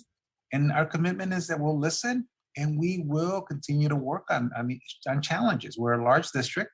I've seen big improvements, but I also can see areas that we need to make some improvements as well. Yeah, I know you say this phrase, like you say, okay, this is what I believe, but I'm coachable. Like, you're always open to wrestling with ideas. And I think all of us appreciate that, that sort of wrestling with ideas. Tell me, so now you are, you're back home, your family's here, your students are in a CPS school, your children are students in a CPS school. Tell me, like, what has been one of the joys that you have had as a father, learning about Chicago public schools outside of being the leader of he's Chicago definitely public a useful schools? idiot. And it is really important for us to be nuanced about this, because one of the things that I absolutely cannot stand about the right is that they blow everything up and about everything like they're woke leftists. Sometimes there are causes to do that, and sometimes there are not. And I'm not suggesting that there's not shady shit going on in the Chicago public schools, because we know for a fact there is. We've seen their equity manual. We've seen their curriculum. So we know that there is stuff going on. But what I'm gathering from this, and there's a Q&A apparently in the back half of this, so maybe we'll learn a little bit more about it. What I suspect is happening is this guy is in charge of everything, but he has people who work for him. And so I don't mind this guy, like the CEO dude. I don't mind him at all. I think that he actually sounds pretty competent and capable, if I'm honest about it. But I suspect that the people underneath him are true believers. So I don't think that this guy is a true believer, and that's good. But That doesn't mean there's not shady stuff going on, but we do need to be nuanced about this, because if we just go around reeing over everyone who's saying they're doing something with equity without really understanding what they mean by equity and what they're actually doing, and then kind of doing a check on ourselves to say, is this good? Is this going to help? Is this bad? Is this not going to help? We need to triage these things, essentially. And I don't think it benefits us at all to label every single person as being awful when some of them probably really do care and really do want to do a good job. And I think that if we about everything, then we're going to then no one is going to pay attention to it. It's going to lose its meaning, essentially. When I go out there and I say this is a problem, I want people to know that that is a real problem. I want people to know that I don't just do that over everything. I look at a lot of stuff, and sometimes it's a problem and sometimes it is not a problem. And I'm not going to go and make a big deal fuss over things that I think are, pretty okay. Exactly, Gremlin. If we re over everything, we will become the thing we're fighting. By the way, that is what the right has done to the word groomer. The word groomer, absolutely meaningless. It is meaningless. They throw it around as an insult to anyone they disagree with all the time. The right has done this to in the way that the left did this to the word racist. They threw around racist as an insult for anyone that disagreed with them. The right has done that with groomer. And I think it's really dangerous to do that because it has lost all of its meaning, and they have pissed a lot of people off. They've pissed a lot of people off. You know what I love is, I'll tell you, so when I got here, the one non-negotiable my wife had was that our children had to be in a dual language school. Mhm. And so I asked for just neighborhood schools that had a space in second and fifth grade, because my son is 11, my daughter is 7 in second grade. And so, we had a small list of schools. And so my wife got to, visit a couple of them. And I'll tell you, they love their neighborhood school. They love it. I mean, they did very well. And, and for me, it's just, again, the recognition that we have high quality schools. And so seeing their grades, and they were both very proud. And so, and we moved mid-year. It's not easy to move from a different state, even though, my family's here in Chicago. My children were looking forward to moving to Chicago. But for me, as a father, I just love being in this role and watching the district through their eyes. And so when I hear about, how they love their teachers, how they love, what their school does. And so for me, what I want is I want all of our children to feel like that. All of our students in CPS. I know, Maurice, you want the same thing as well. You remember as a principal how much passion you had for your students. And so that's what we want. And that's what I look forward to really making sure that we really work and we don't stop working until that exists for every child in CPS. Thank you. I appreciate that. And I look forward to more and more conversations with communities about academic program. And I think that is probably one of the things that you have been adamant about of no matter what school a student attends, they are deserving. And that is the biggest sort of equity issue. And you also talk a lot about literacy, but that's for another day. But I think that's one of the I'd rather you be talking about literacy. Make sure that when young people are in their schools, they have what they Please need. teach and that them to includes read. The academic program and also what you described around the arts and other Ooh, things. the So railroad with just that, I authorized want a to take strike. a moment That's and great. pivot to Liz. I can go on, Liz. I have the questions. I have a whole bunch of other things that I want to dig deeper into that I think we can keep talking about at some point. All good. Thank you so much just to both of you for being here. Excited to now jump into some just incredible questions that we had come through from residents and parents and just folks across our city. I'm gonna kind of be all over the place with these. I wanna hit as many of them as humanly possible in this next 25 minutes or so. The first, the Q&A bits are usually particularly we are now back to class for Chicago students. And we know that there are still some things that are being finalized between the district and the teachers union. But as both of you think about this moment, particularly for our young people, for our city, what did you learn that you're going to be carrying forward as you think about us? Go ahead, Maurice, you start up. I think for me, I have to hold space for optimism and good intention. That even though sometimes large institutions and groups, it can be somewhat polarizing, we have to hold space for optimism and good intention and wrestle with those ideas. And we have to make sure that, I think the one thing I've also learned is that I wish we would have done more listening to young people throughout the process. And that is something, you know, I talk with other equity officers around the country all the time, and we're always talking about like focus groups, or what are the ways in which we capture young people's voice so that they have their voices centered in the conversation, that can help us all as adults. Where does the idea of centering the voice of young people in the conversation come from? Pop quiz in the chat. Where does the idea of centering the voices of young people in the conversation come from? We talked about it yesterday. I'm pretty sure we talked about it the day before as well. I know there's a delay. I will use my teacher waiting mode. Where does the idea of centering the voices of young people in the conversation come from? Any guesses? I know what book we're reading for book club after the Communist Manifesto. It does come from socialism. It come from those specifically. I know you guys know this. I know what book we're reading. Yes!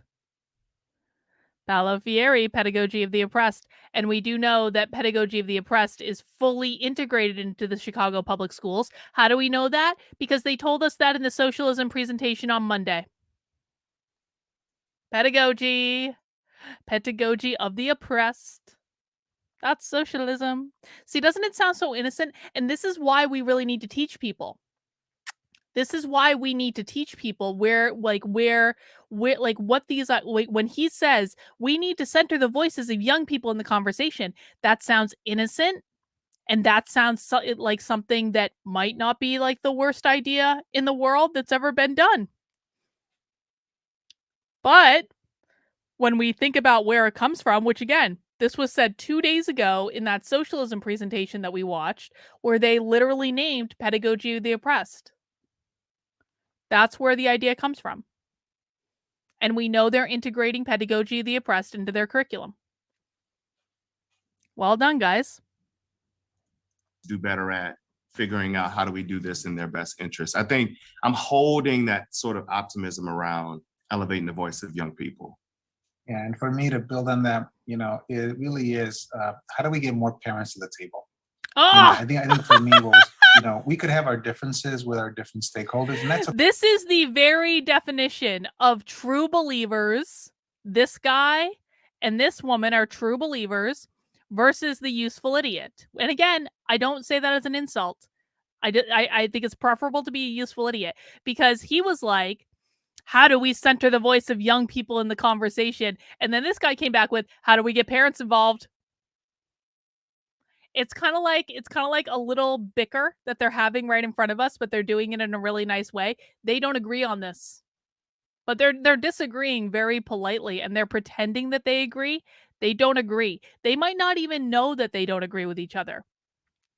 But this guy was like, centering the voices of young people in the conversation. I'm going to recite my Marxism. And this guy's like, how do we get parents involved, though? That is very literally the distinction between equity and equality.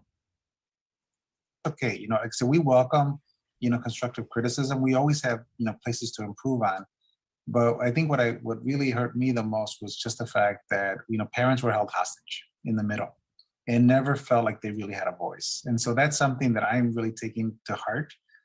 You know, I've only been here 3 months, but I still feel that we need to should find clip that, ways Reagan. You're right. for parents to feel that they're part of the conversation, because frankly, you know, these are their children, right? They should have a say-so on how they're feeling. You know, with over 100,000 children being vaccinated, you know, you have, you know, one area, you know, one set of parents that, you know, feel a certain way, another set of parents, you know, frankly, that are very anxious and for different reasons still have a lot of questions about vaccines and about, you know, COVID in general. And so, you know, I think as we have to be the ones that bring people together. And to Maurice's point, have a sense of optimism about how do we move forward. And I, I'm just, like I said, I just felt so sad for so many of our families that were sort of caught in the middle. Thank you both for that. As you think about moving forward, one of the questions that came through was really about trauma and about the social emotional challenges that not just students face, but that teachers are facing, what teachers are actually seeing in their classrooms every single day. And so, the idea is that obviously teachers and adults and kids have a lot happening in the course of normal business, but we're in the midst of COVID. So as you think about this, what is the district can do? Like, how do we actually support our students? How do we support our teachers, especially those most impacted by trauma? Yeah, I'm sorry, Pedro, you want to? Yeah, you go ahead, Maurice. Okay. I like Pedro. I think there are a I couple get good of, vibes of from Pedro. things. One, we do have a lot of teachers within the district who are exceptional, teachers and principals, who are exceptional at supporting young people. And to Pedro's point earlier, like, how do we learn from them? Because sometimes I think like we need to hire more people, or we need to sort of bring people in. And the larger question is around what is the expertise that's already. And by the way, guys, I just want to explain this really quick for people who don't understand what I'm doing. So one of the things that I have spent a lot of time doing as an organizational psychologist is like observing meetings and observing team interactions and facilitating workshops in which I observed the interpersonal communication and the interactions and how people interpreted different information and the reasons why they said things.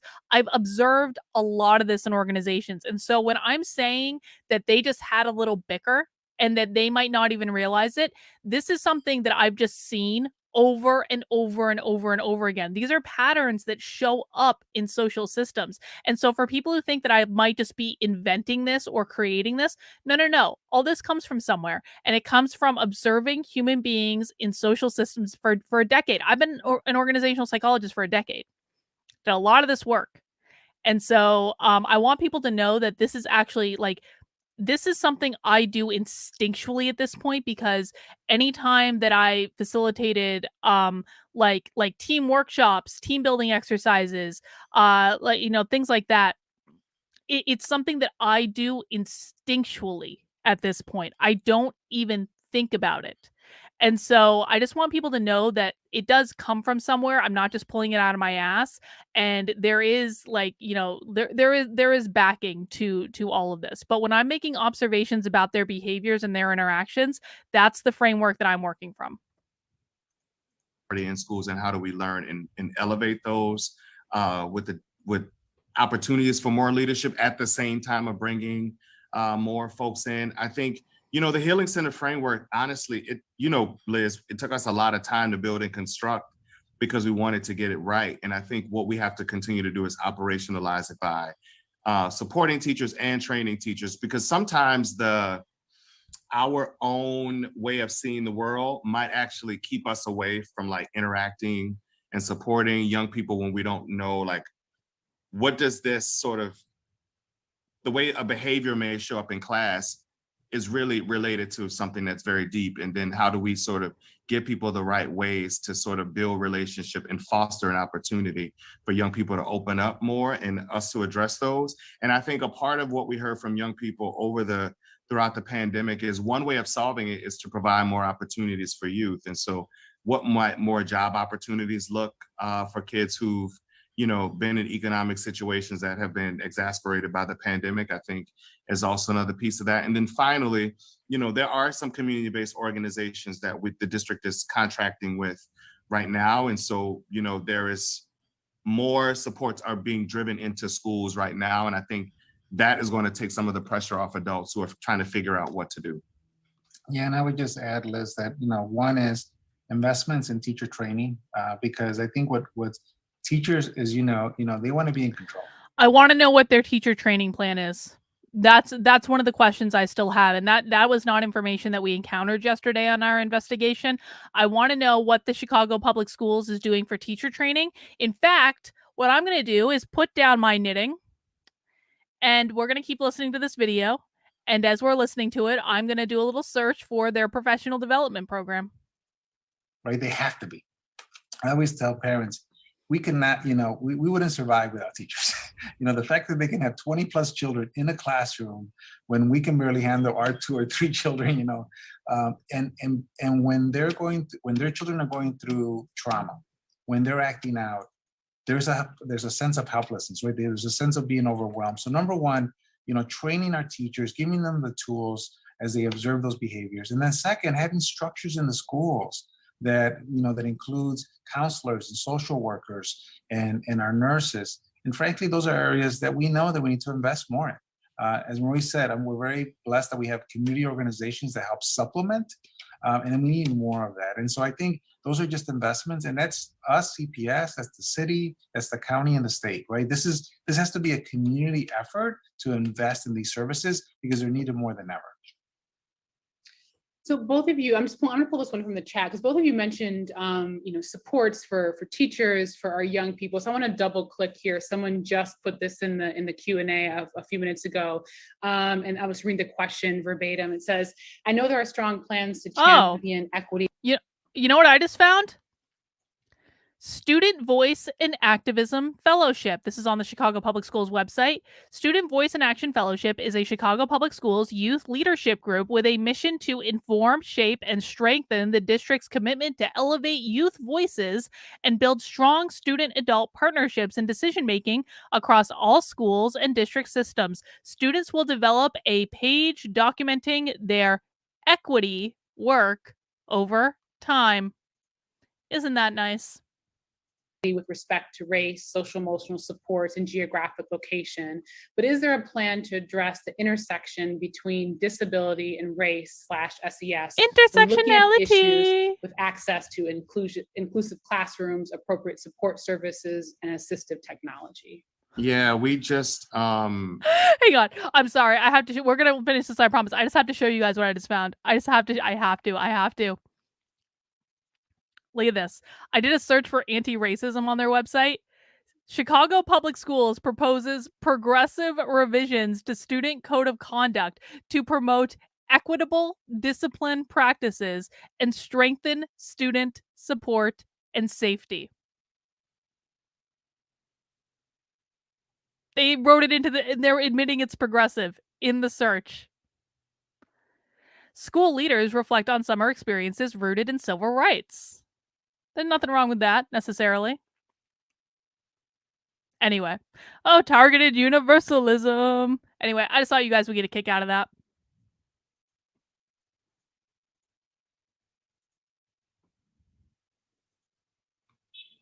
My interpretation of this is around special education. And so over the last 6 months or so, we've been really taking a critical lens into critical lens means how critical we race structure, theory. what are the supports needed so we can streamline those processes to do what you are describing. Like, how do you make sure assistive technology gets to the right student at the right time? And so we've been working with behind the scenes. Pedro has been looking at plans and giving us ideas on way to sort of restructure and recenter some things. Because what we are finding is there is a deep intersectionality. Like there's even an assumption that intersectionality. Told you that guy's North true Side believer. schools have Those one two are thing true and all believers. South and West Sides have this. And what we found is when we use opportunity indexing and equity indexing, Pedro even looks we find uncomfortable. pockets Poor Pedro. of disparity that are located in areas that one might not think they would be located. So you've probably heard Pedro say data a few times on the conversation. And one of the questions that he will ask is, what does the data show us in order to make some decisions that are impactful to different student groups? So, without sort of letting the tail wag the dog, as someone would say, but like we are working on all of that so that it's more timely in terms of getting resources into the hands of young people. Yeah, and Liz, I would say this, we invest quite a bit in our diverse learners, and we should, right? And frankly, they deserve more. One of the things that we really want to look at is how do we make sure we look at our service delivery? And so, for example, asking the question, how many, what is the amount of time that our children are accessing the core content, right? And that there's a true inclusion program across our district, that we use best practices, right? Like co-teach models, for example. One of the things that I love in my former district, we found that project-based learning was wonderful for our special needs children. We created Montessori programs where they were integrated with our general children at the youngest ages. But even at the secondary level, when you brought in project-based learning, it was amazing how I saw these students shine. And so there's best practices, with that, as well as, for example, how you deal with things like dyslexia, right? We have a large number of children, across the country that struggle with dyslexia. And so having strong literacy practices at the youngest grades so that we can really, address those issues, early. And children don't get old, so they have the skills to adapt. So again, those are things, as Maurice said, we are looking at everything we're doing. And we want to make sure we align resources, we look at data. But I've always said this, we have a commitment. We have a commitment to really improve our services because there's a lot of struggle still with our diverse learners. I want to ask for feedback in the chat because many of you have watched many of these videos with me. Do you all notice a difference between just I don't know how to quantify this. Do you notice a difference between people who are the true believers and the useful idiots? The best way I can quantify it is that the people who are true believers, to me, their energy feels cold. It feels restricted. It feels almost like cult-like. Whereas the people who are the useful idiots, I generally find them to be a lot warmer. I find them to be more pleasant. I obviously find their ideas to be better because they're not totally bought into this. They're kind of going along with this stuff because it's like, it's what they need to do to be a good person. Yeah, Pedro means well. He's like a moderate progressive. He means well. He also does not understand from the same 40K view as the rest of us. It's a bit unclear to me. I don't necessarily agree with, I don't disagree with that. Like, I would actually like to talk to Pedro and find out what his understanding of this is. I don't think that will ever happen, but I would like to do that. Savritz says the boundaries of perception have become barriers. I definitely agree with that, Savritz. But I do feel like there is just a different vibe, for lack of a better term, between the true believers, like this dude is and she is, and the useful idiots, which is what Pedro is. Like, this is we found the same thing with like the Rochester School District, right? Where I said from the very beginning of watching of doing the investigation, I was like, I don't dislike the woman in charge of equity in the Chicago School District. I was like, she's like a math professor, she understands logic, she seems like a reasonable person. Like, there was a different vibe about her than the true believers. And so, like, that's something I want to really think about a little bit more. And if you guys have thoughts on that, I would love to hear them. Yeah, well, Sin, you're probably right. I think Pedro will either be recruited or thrown out. I mean, that's usually the way, right? Like, they're going to let Pedro go and do his thing for as long as he leaves them alone to do their thing. If Pedro just stays out of their way and kind of does his thing at the highest level, but leaves them alone to do whatever they want to do, Pedro's going to be just fine.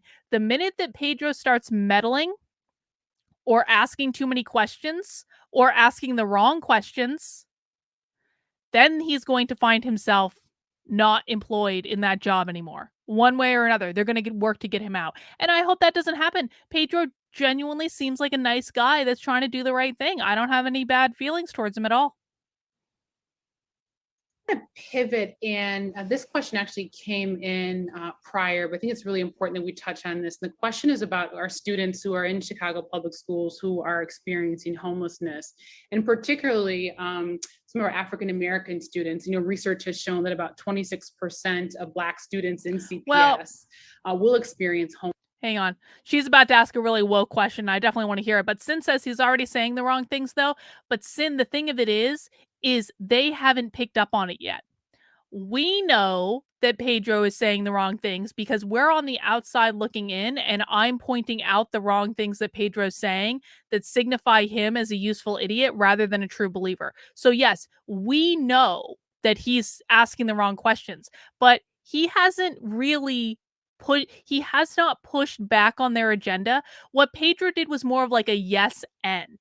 Okay. Like if I think someone is wrong, I'm going to go, no, you are wrong. And this is why you are wrong. And this is what you need to fix to be wrong. Okay. If Pedro came in and said, no, we're not doing this Paulo Freire bullshit. We are not doing pedagogy of the oppressed. We are removing that from the curriculum because it is not good. It is Marxism. And we're not doing that in my school district. If Pedro came in and did that, then he would lose his job in like a day and a half. I promise you. He would not have any tenure there at all. But what Pedro's doing is saying, yes, you can do your Paulo Freire bullshit, and I don't mind it. But let's also involve parents, and let's also get the family involved. He's not doing a no.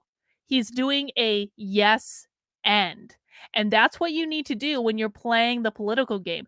I bet you Pedro knows that he's playing a political game. You don't get to be a person at his level, like the CEO of the Chicago Public Schools. You don't get to be at his level if you don't know how to play this game. But the minute he comes hard at them is the minute that his career is going to be over there. Homelessness during their school age years, which I remember when that statistic came out, I was just like mind blown by that. But it's at a rate obviously at several times that of some of their peers. And so the question really is, how can CPS support students who are facing such barriers to engaging in school? What is being done, what can be done, and then are we taking a holistic view as we think about those numbers, which actually I believe came out of the Inclusive Economies Lab over at the University of Chicago. Oh, so it must be right then. Savrit says, people thought astrology is fixed on the light of matter when it used to revolve around the divine light of spirit and who we are behind the eyes. That's right, Savrits. Thank you for that.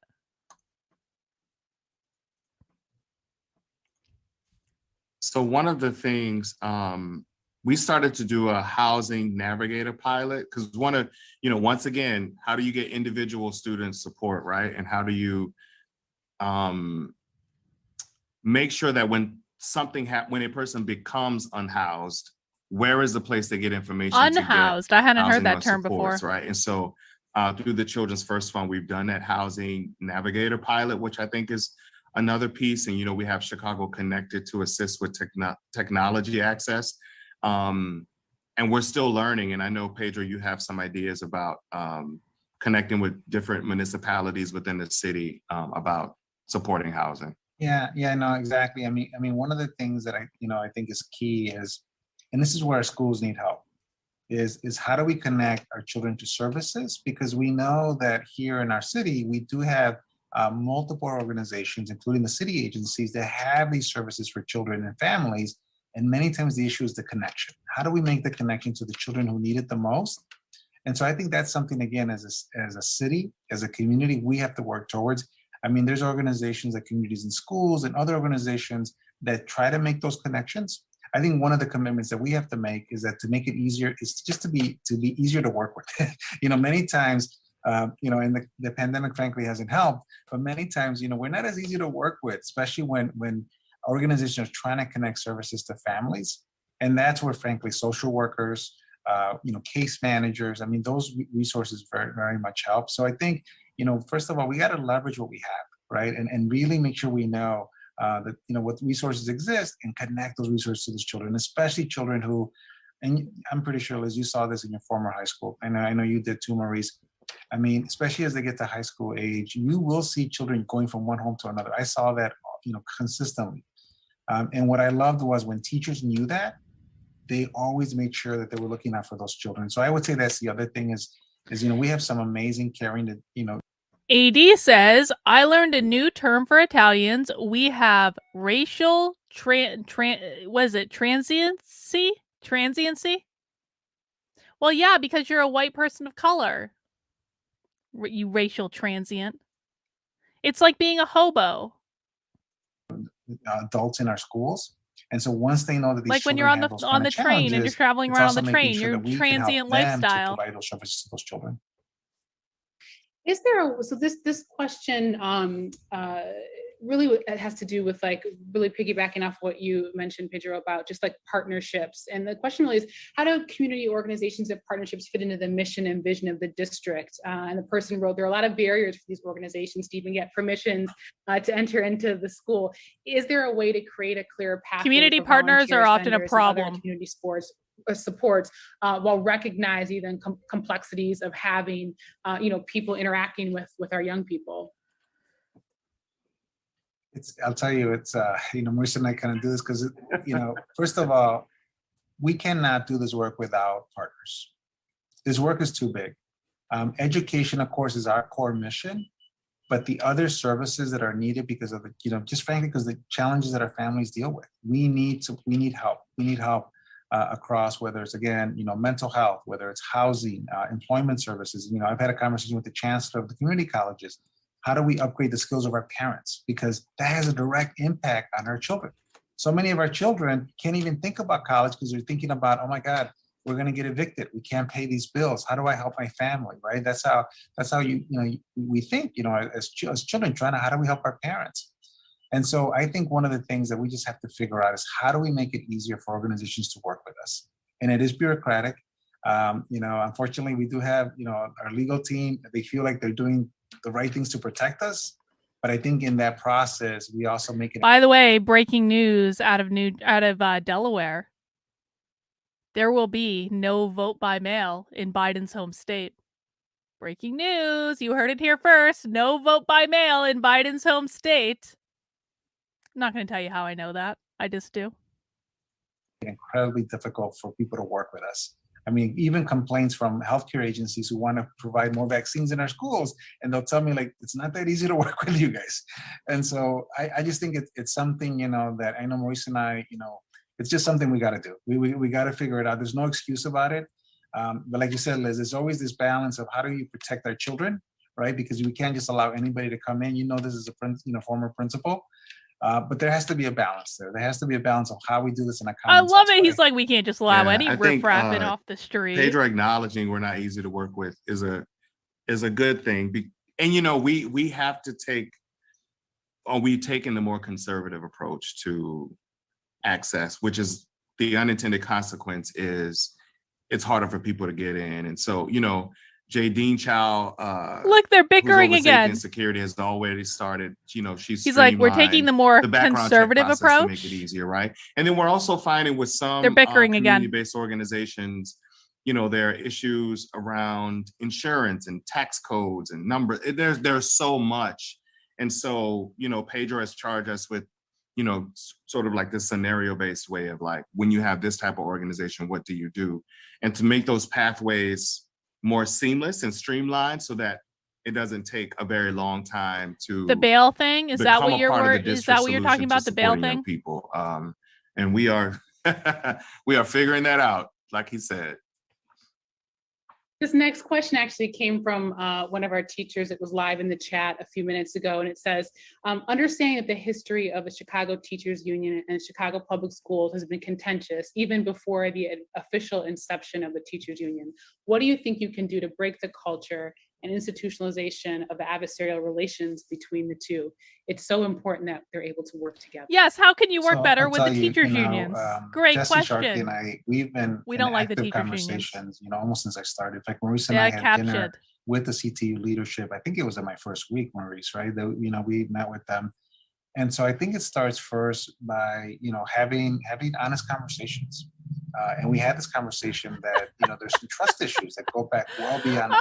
Oh my God, so I love this guy so much. And so, for example, Jesse and I have committed, that we're going to, especially, after this work stoppage, that we're going to find a way to move forward, that we're going to find a way to work together.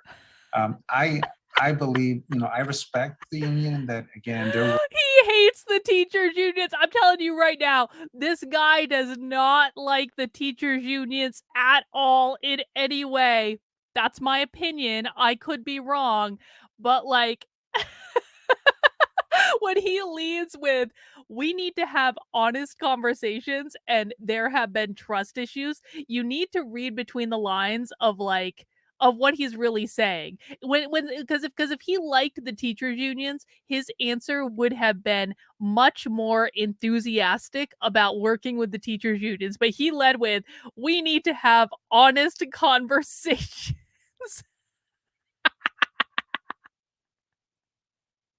He doesn't like the teachers unions. He's going to work with them. Don't get me wrong. He knows where his bread is buttered.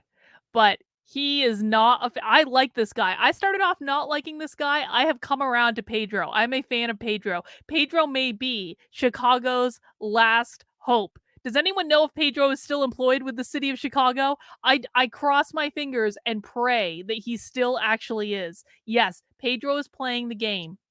That's exactly right. So one of the things we need to listen to when we're watching for things like this is you need to not only listen for what they're saying, you need to listen for what they're not saying.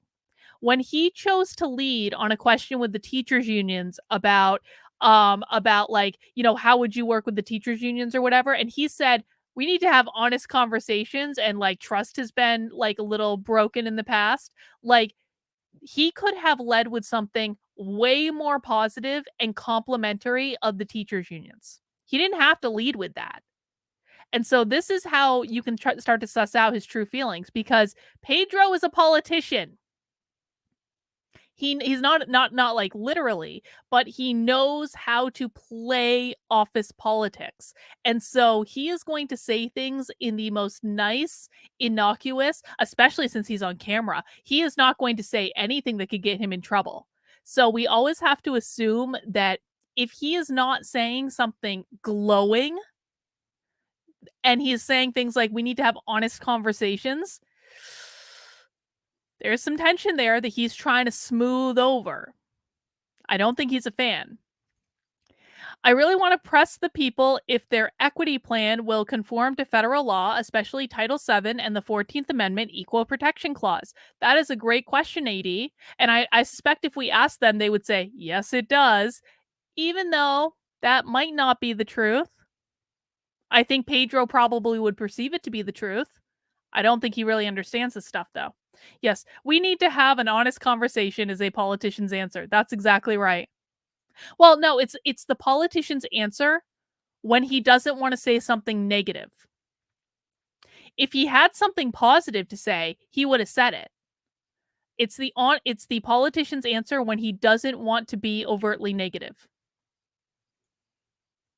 Role is to protect its members, to protect, frankly, unions have made our country better overall. I mean, it's the reason why, working conditions are so much better than they were, decades ago, is because of unions. And we should recognize that.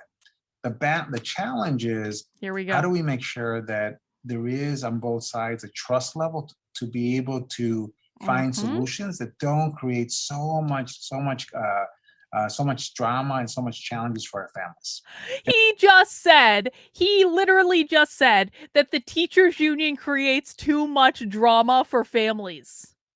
He said it in a really nice way, but our challenge is to work together to find solutions where we're not creating drama for families. Do you think he's saying that he's creating drama for families? No, he's saying that the teachers unions are creating dramas for families. But he has said it in a way where he can go, if he gets called out on that, if like someone in the teachers union watches my analysis of this and they're like, that asshole said we created drama in the families, what he can then do is go to them and say, no, I was talking about us. I wasn't talking about you. He's given himself plausible deniability to be able to retract or modify the statement later. Are you guys seeing this? I want to teach you guys how to analyze interactions like this so that if you don't know how to like read what's going on, you can learn how to do it, so that when we watch these videos like this, we have so much more access to more information than just what is coming out of their mouth. There's so much more going on in these interactions. And the more you guys can understand how to interpret them, and quite frankly, you can use this like if you're in a school board meeting in like your town and you're looking at interactions among the school board members, there's so much you can tell without them specifically saying the words. And so that's a challenge that, that I will put to myself and to our team. And frankly, I'll put to our partners, right? We have to find ways to solve solutions without holding our families hostage. And that's something that, again, we all have to own. It isn't one-sided. We all have to own that. My commitment is that, I'm going to make sure that, that we listen, and that when we hear concerns that employees have, that we really act timely. And all I ask again is let's make sure we do that without frankly creating situations that could harm our children, because that's the unintended consequence. It's like when two parents are in a fight and they're in a divorce, who really suffers at the end? It's the children, right? That are caught in the middle because it's their parents. They can't separate them. They're both, and so I hate, He just admitted that the school district is in a fight with the teachers union. Which is true, by the way. Oh, which is true. Like, the Chicago Teachers Union did go, didn't they go on strike? I'm pretty sure they did, around this time. So he's kind of like, I'm pretty sure it was around the time when this was filmed. I could be wrong about that. Someone fact check me. But he just said, we're mom and dad and we're fighting and we're bickering and it's the kids that are suffering for it. I love this so much. This is so revealing of how he truly feels. I don't, it's probably not a great analogy. Probably Maurice has a better analogy, but that's the best I can come up with.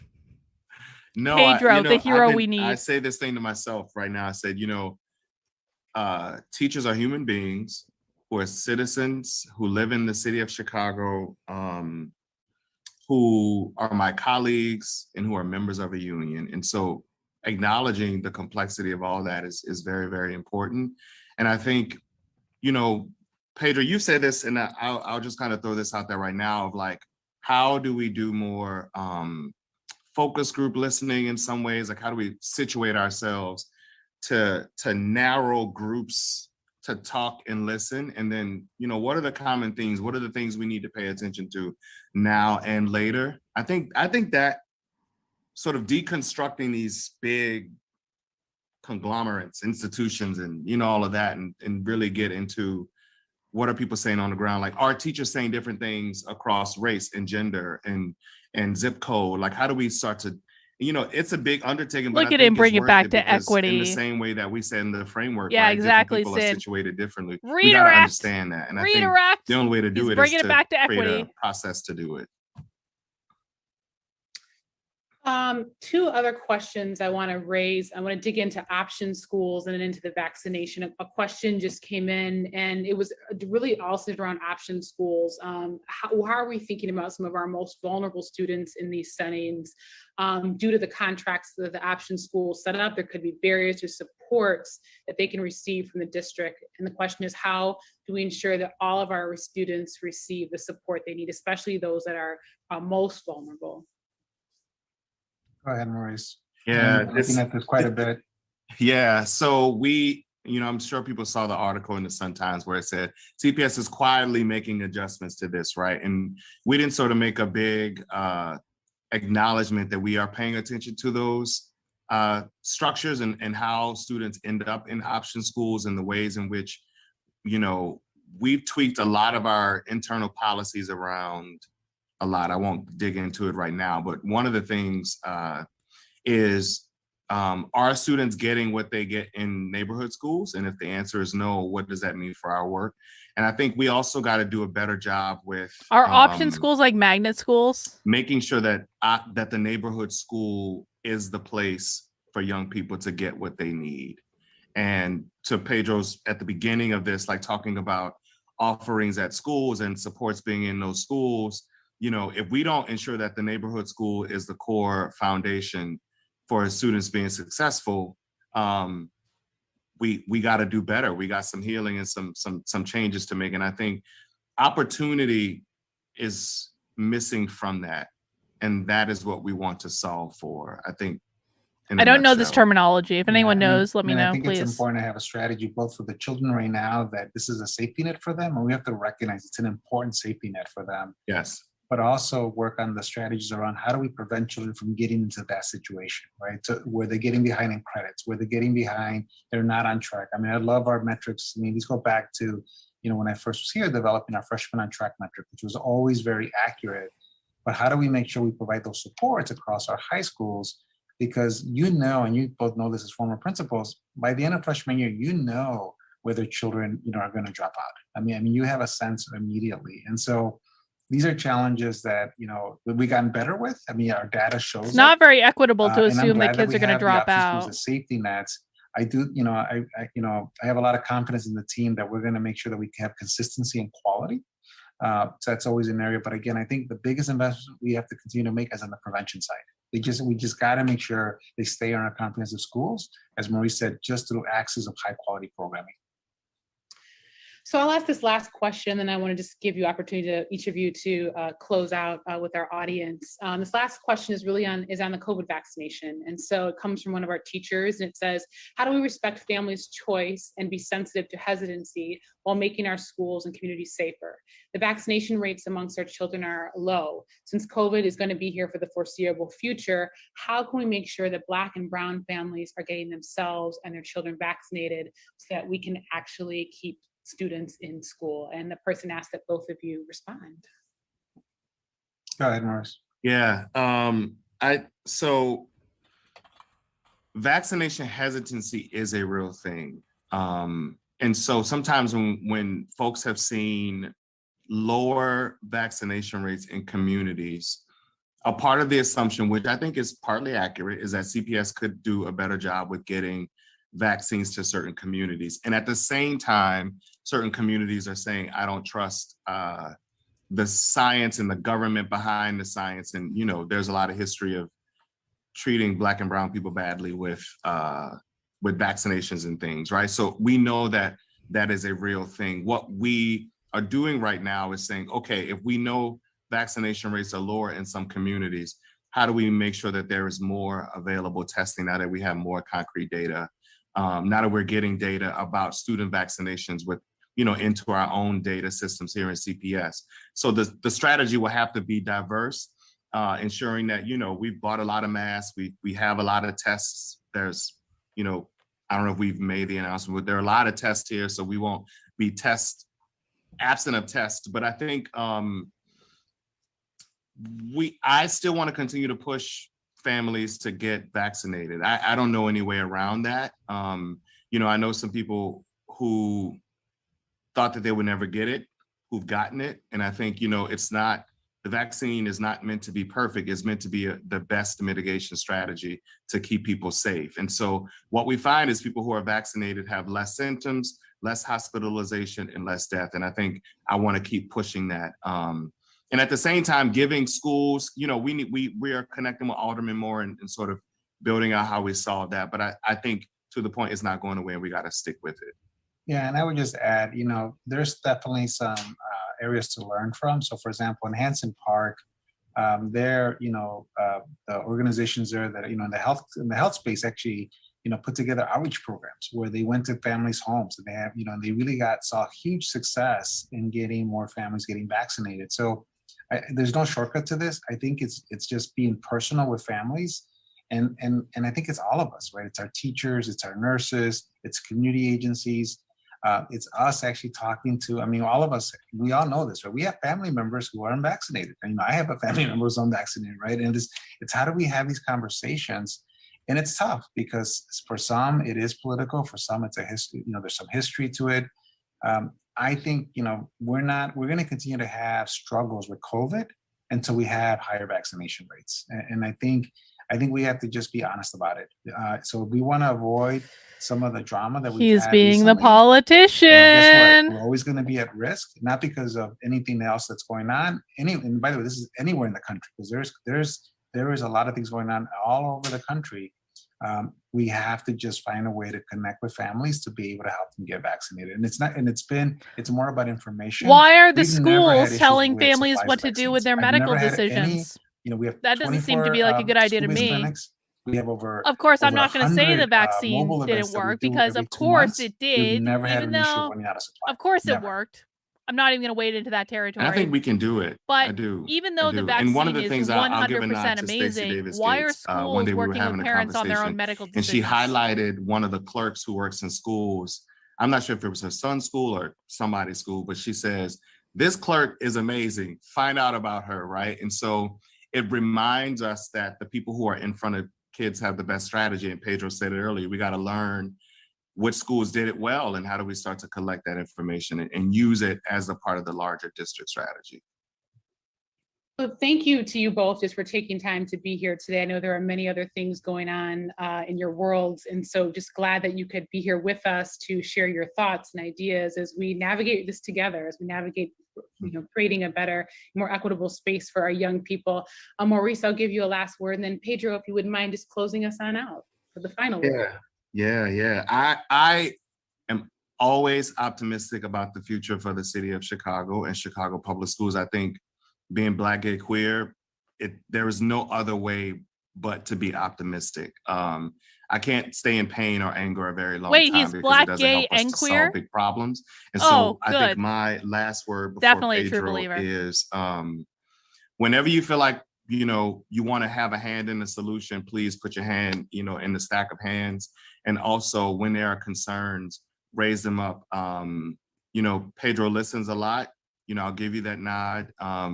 And is always asking for different ways to solve things. And so I think there's centering possibility here for all students across the city.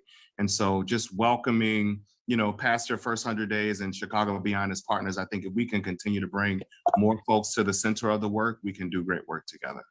Okay, No, what he just did, I want to point this out, because again, he's the true believer, she's a true believer. He is brand new on the job. This guy is brand effing new when this was recorded. Like, what'd they say, like 8 days into the job or something like that? He was brand effing new. So what this guy just did is they've had some bickering throughout this. Not really, not overtly, but they've had some bickering. So what he just said is, people that like me, give Pedro a chance. He listens. We like that he listens. They're going to try to get him. I hope they haven't. But they're going to try to, if they have not been able to already, convert him to be a true believer.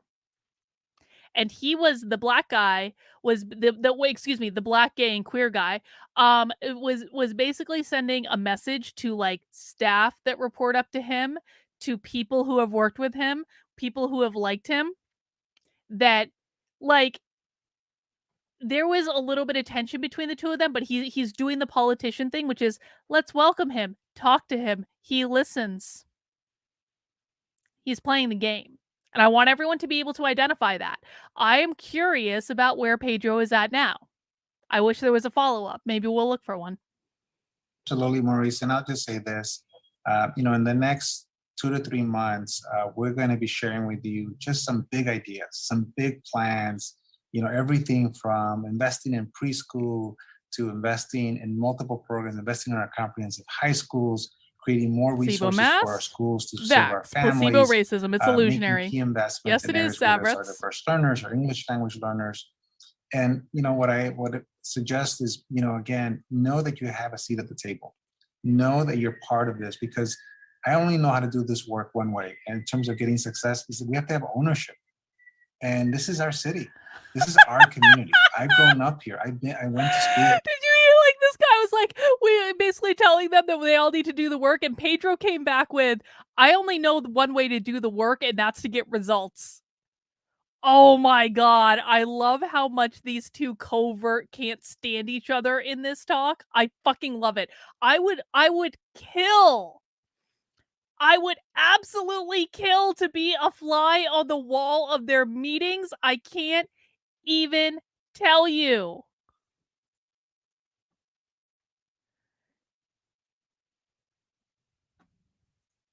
Here. I know, when I look at our children, again, regardless of what school they're from, I see myself in them and they see themselves in me. And so we want to make sure that whatever we're doing, we are doing it together. And so that's my commitment. I am, like Maurice, I am optimistic. Why? Because this is our city and it is an awesome city. So thank you again, Liz, for your leadership, and thank you for having us. I think Thank it's you. very Thanks you appropriate both that for your there's tireless sirens. work. And for our audience, if you want to learn more about Chicago Beyond, please visit us at chicagobeyond.org. Have a wonderful rest of the afternoon, you too. See you soon. Take care, everyone. Bye-bye. All right. That's all we've got for that. I mean, that was very illuminating, wasn't it? We certainly learned more about Pedro in that. We certainly learned that that not everyone who works in the Chicago public schools is a true believer, which I think gives me hope. This is, it has been nice doing these school investigations where where we know that like not everyone is the bad guy. Like there are still legit people out there, and I do it's like a white pill moment to know that yes, even though Maurice is very woke in his black queer gayness, like he's very woke, even though that woman is very woke, Pedro is the one in charge, and they all know he's in charge, and he is not woke. And they were having little bickers throughout that entire presentation between equity and equality. That's what we really saw.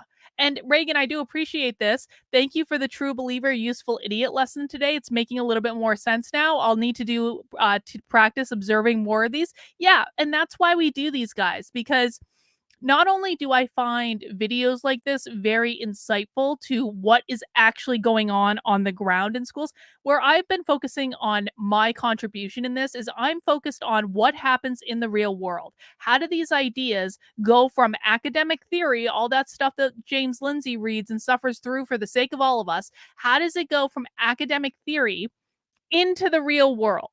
That's what I'm interested in. That's what I'm curious about. And so I think today we really saw a really great example, honestly, of the true believer versus the useful idiot. The true believer is someone thoroughly indoctrinated into woke ideology. The useful idiot is someone who's going along with it because they think it's what they need to do to be a good person. I'm not saying that Pedro isn't a lefty. I'm not saying he's not progressive. I think he probably is. But not all lefties are bad. Not all progressives are bad. And we need to acknowledge that. And this was very much a fight between equity and equality. I bet you that Pedro does actually believe in equality. I think he thinks he believes in equity, but he doesn't really know what that means.